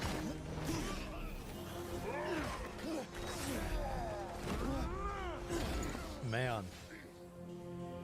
Pretty simple story. Your That's journey good. Begins with reuniting the surviving Greymanes to rebuild the faction and reclaim your homeland. So it's like a whole ass story. But as you venture farther, the masculine clearer game, it will yeah. become that the fate of more than just the Greymanes is in your hands. Forces of greed and malice wreak havoc across the continent, while a far greater They showed threat this boss fight emerges. before. I already watched it. The gazes of dark forces are fixed on the Abyss, a mysterious realm that holds power beyond imagination.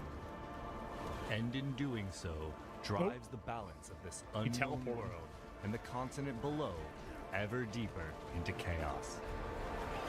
Fragments of the Abyss are falling to the lands below and lie scattered across Pywell. Defeating those that seek to use these remnants and restoring the Abyss's broken balance will be an important part of your journey.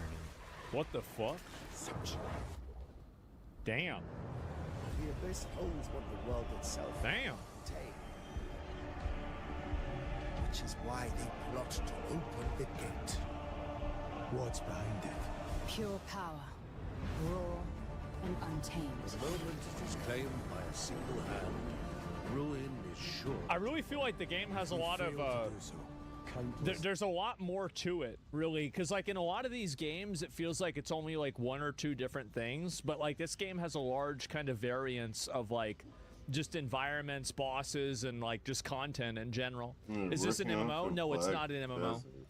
Lives will be lost. We can't do this alone. Witcher vibes? Yeah, I think that might be close to it. Consider it done. Maybe Witcher 3 with good combat. Imagine that.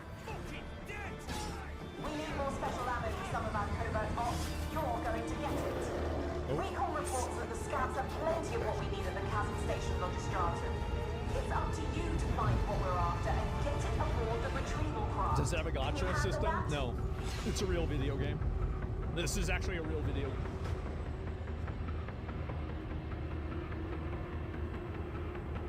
The story of Crimson Desert centers on Cliff. This way. The guy. How's the situation? But as his tale unfolds, two new playable characters will come to join your journey. As these characters become available, you will be able to freely explore Highwell and undertake. I'm not gonna play as a girl. Inside the main story with Nope.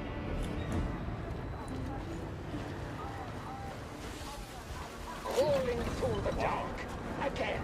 I was made for better. own combat style, as well as unique skills and Wait, the girl uses the big sword? experience the This is world. from flying in a hot war zone. Everything is hostile. See, this is what I'm saying. Remember what I was saying? Like, this is the way Dragon's Dogma 2 should have been. Get stuck in. Understand? Okay, I'll be this guy. This is badass. Look how big this area is. Each one of stories to be told and discovered. Welcome to High Guard? Yeah. Look at that. It's incredible. I think visually it's just so cool. No mage? I don't know. They might not have shown it in the demo.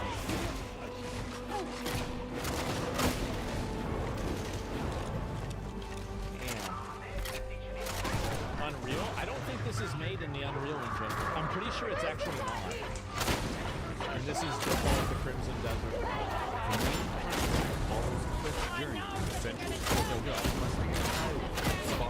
Speedy lives, yeah. Continent is full of other tales, interesting. Is there an engine? Yeah, all shaped in culture. Look at all this. Holy fuck. Hyrule quests revolve around factions, houses, and organizations. Some of these quests are grand, with large-scale objectives like reclaiming fortresses. Ooh, we gotta get Screaming. Yep. Does not go well. Another one, you gotta get a guy under a fucking tree. Yeah? While others are quiet, requiring you to help residents with everyday tasks. Just bringing the wagon around. Yeah, this looks really good. From the outside, especially the draw distance of it. and make new missions. These bandits are raising high up there. They stumble on spear knight. Caravan explore it, then don't do the quests. It's probably a side quest anyway. However, our hostile forces residing in The bad guys, blockaded. originating in the jurisdiction of House Celeste, is currently blockaded, under siege by the invading forces and Kraber. Damn, just cut his ass off. And Kraber's soldiers. Buying a little trust. So you just gotta go in there and get it back. I think the combat looks pretty good. I'll have to play it to see, but this looks pretty decent. They're dug in. Now back in control of its rightful faction, So then what happens? Yeah, I'm honestly like I'm really excited for this game. forces have withdrawn, and the region can now be safe. Hopefully I'll play this game like a few hundred hours. In other liberated locations, the homes of rightful residents may be restored. Rewards for faction quests will be helpful in your character progression. We get a spear. Merchants to receiving equipment for your journey and gaining access to resources like lumber, stone, and other materials you'll need to 40 minutes on train. I don't know if it'll be that long. I wonder if it's like Dynasty Warriors, you can figure it out for tribes. I think you've already seen exploration is more than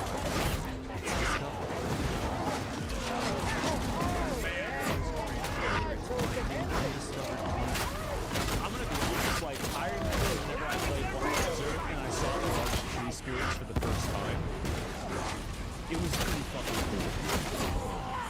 This is awesome. exploration is more than It's a real game here? Yeah, it's a real game. The scale matters? Yeah, it does. whether it's finding undiscovered points of interest, hidden treasure, Look at that draw distance. That's nuts. there is much that will draw your curiosity to wander. Help you from down here. When does this shit come out? With sights, secrets, and surprises along the way catching your attention, you can pretty much go anywhere that captures your attention. Yeah, this is great. I hope they don't have level scaling. Look at all this. A trusty steed provides reliable travel. You get a but horse. Cliff himself can climb and even glide across distances. Man. I'm gonna be honest, like, I see something like this, and it's like, this is the kind of shit that, like, whenever I was a little kid, like, this is what I was hoping that, like, a video game would be like whenever I was an adult, you know? Like, that's definitely, like, this is what I was hoping for. I just hope that it lives up to it. I really do. Elevator's out, but the staff list intact. You can climb down to maintenance. This is so awesome. I wonder how big the world is. Trouble us now. Further into your journey, What? What? Yo, what?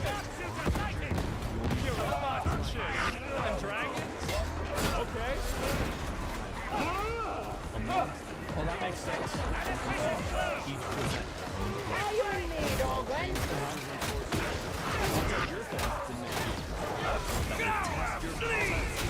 And adaptability. And for those who sold, yeah.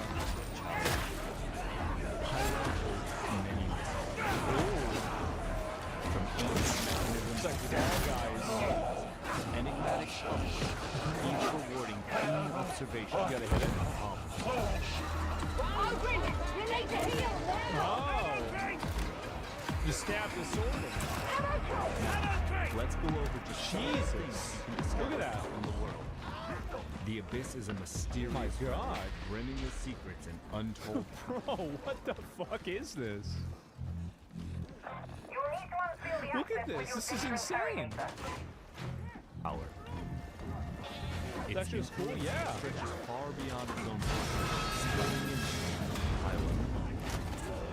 Fragments fall into the world below and lie Yeah, it's scattered. like Assassin's Creed, they have that. And discovering this good system will be an important part of it.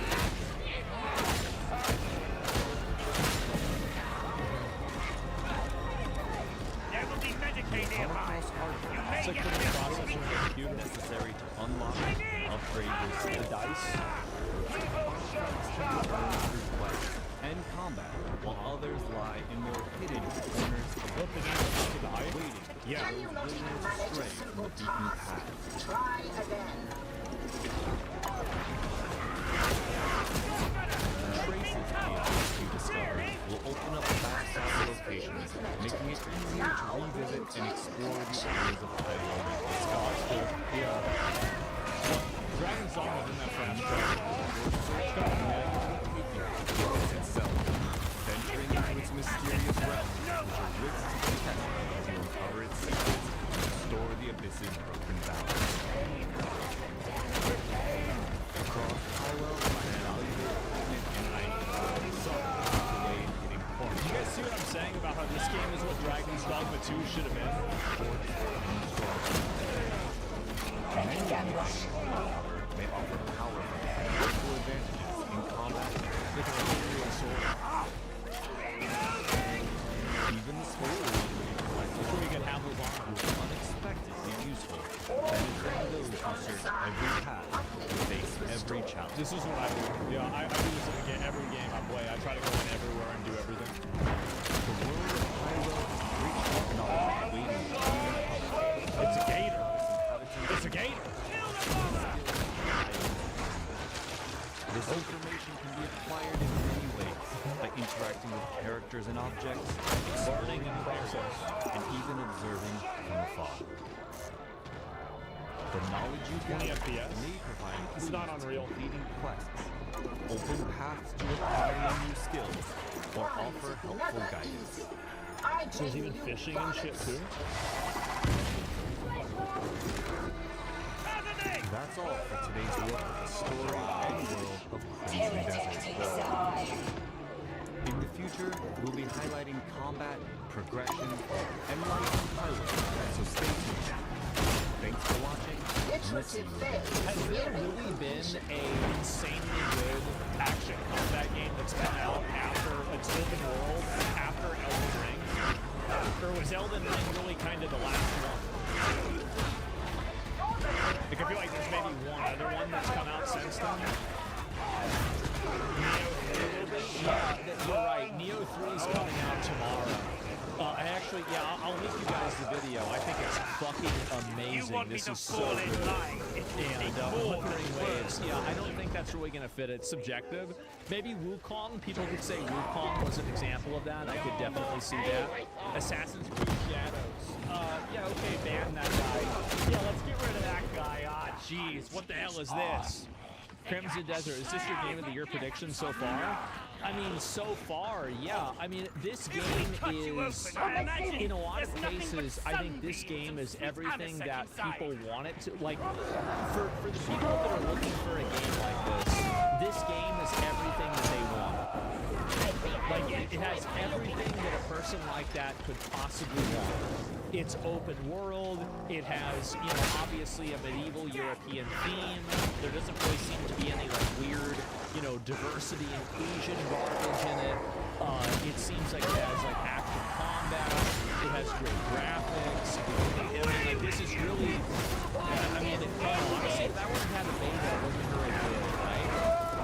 And so I'm really excited. Let's wait until it releases. Well, I mean, I will get excited about a video game if it looks good. I will. And I'm not sorry either. This is something that I just do. Like, if I see a game that looks good, I'm going to get excited about it. And maybe it's going to suck at the end of the day, right? Maybe it's not going to be so good. But to me, I mean, I definitely feel like I'd want to play it and enjoy it as much as I could, man. The game looks like BDO, but with less. The BDO, but with less. I don't know. Rise of Ronin is pretty good. I thought the beat that was very good. You're right. And I think this looks amazing. I'm very, very, very excited about this game. I am tremendously excited. Game journalists are streaming the game, by the way. I'm sure they will. Like, any video game that is this type of style, like, again, like, you have your, there's no social statements. There's like just white male generic warrior protagonist. Yeah, game journalists are gonna hate this. And it's like, traditional medieval setup in Europe. Yeah, they're gonna cry about it like nobody. Hello? Every single time. That's what they do. But at the end of the day, it doesn't really matter because, I mean, people are going to play the game, and game journalists don't matter. They hate game journalists hate gamers. I think that's the issue. They hate gamers.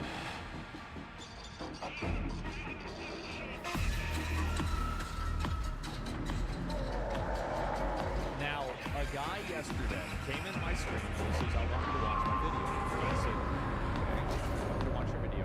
Post it on Reddit. And I would watch it if people upvote it. People did upvote it. Here's the video. I wanted to give a perspective of how I see the current state of modern gaming as a casual gaming enthusiast. Just to introduce myself, I'm a married man with a full-time job, and I'm dedicated to a lot of various other commitments in my life. While gaming is definitely my favorite hobby, I don't always have the time to enjoy it. There are times when I'll go just without touching a game, and then there are stretches where I can squeeze in maybe a few hours every day.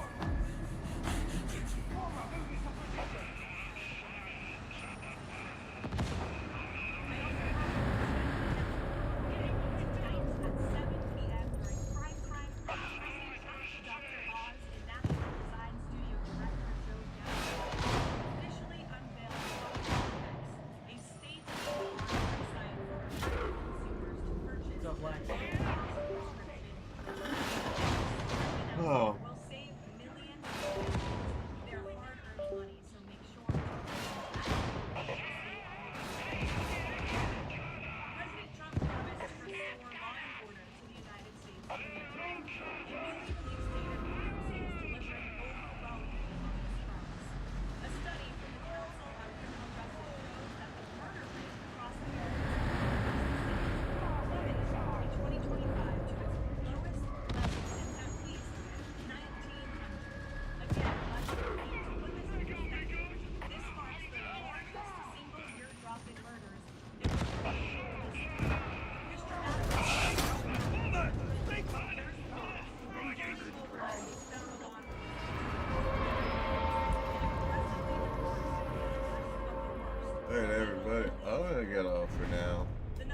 want to go set up my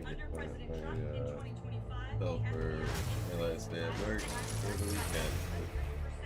We will be going to not just on Sunday. So, thank you all for hanging out. We will see you in the next one. Alright, I appreciate all y'all being here. Thanks for hanging out, Sky. I appreciate seeing you, having you here. Morningstar, see you later. Chat with you later. Love you. See you. Alright. See you, chat. Have a good one. Anyone watching the VODs, thank you for watching the VODs. I appreciate y'all being here as well. And honestly, hit that like. It helps me out. It really does. Alright, I appreciate everyone being here and chilling. And yeah. Have yourselves a great afternoon. See you tonight.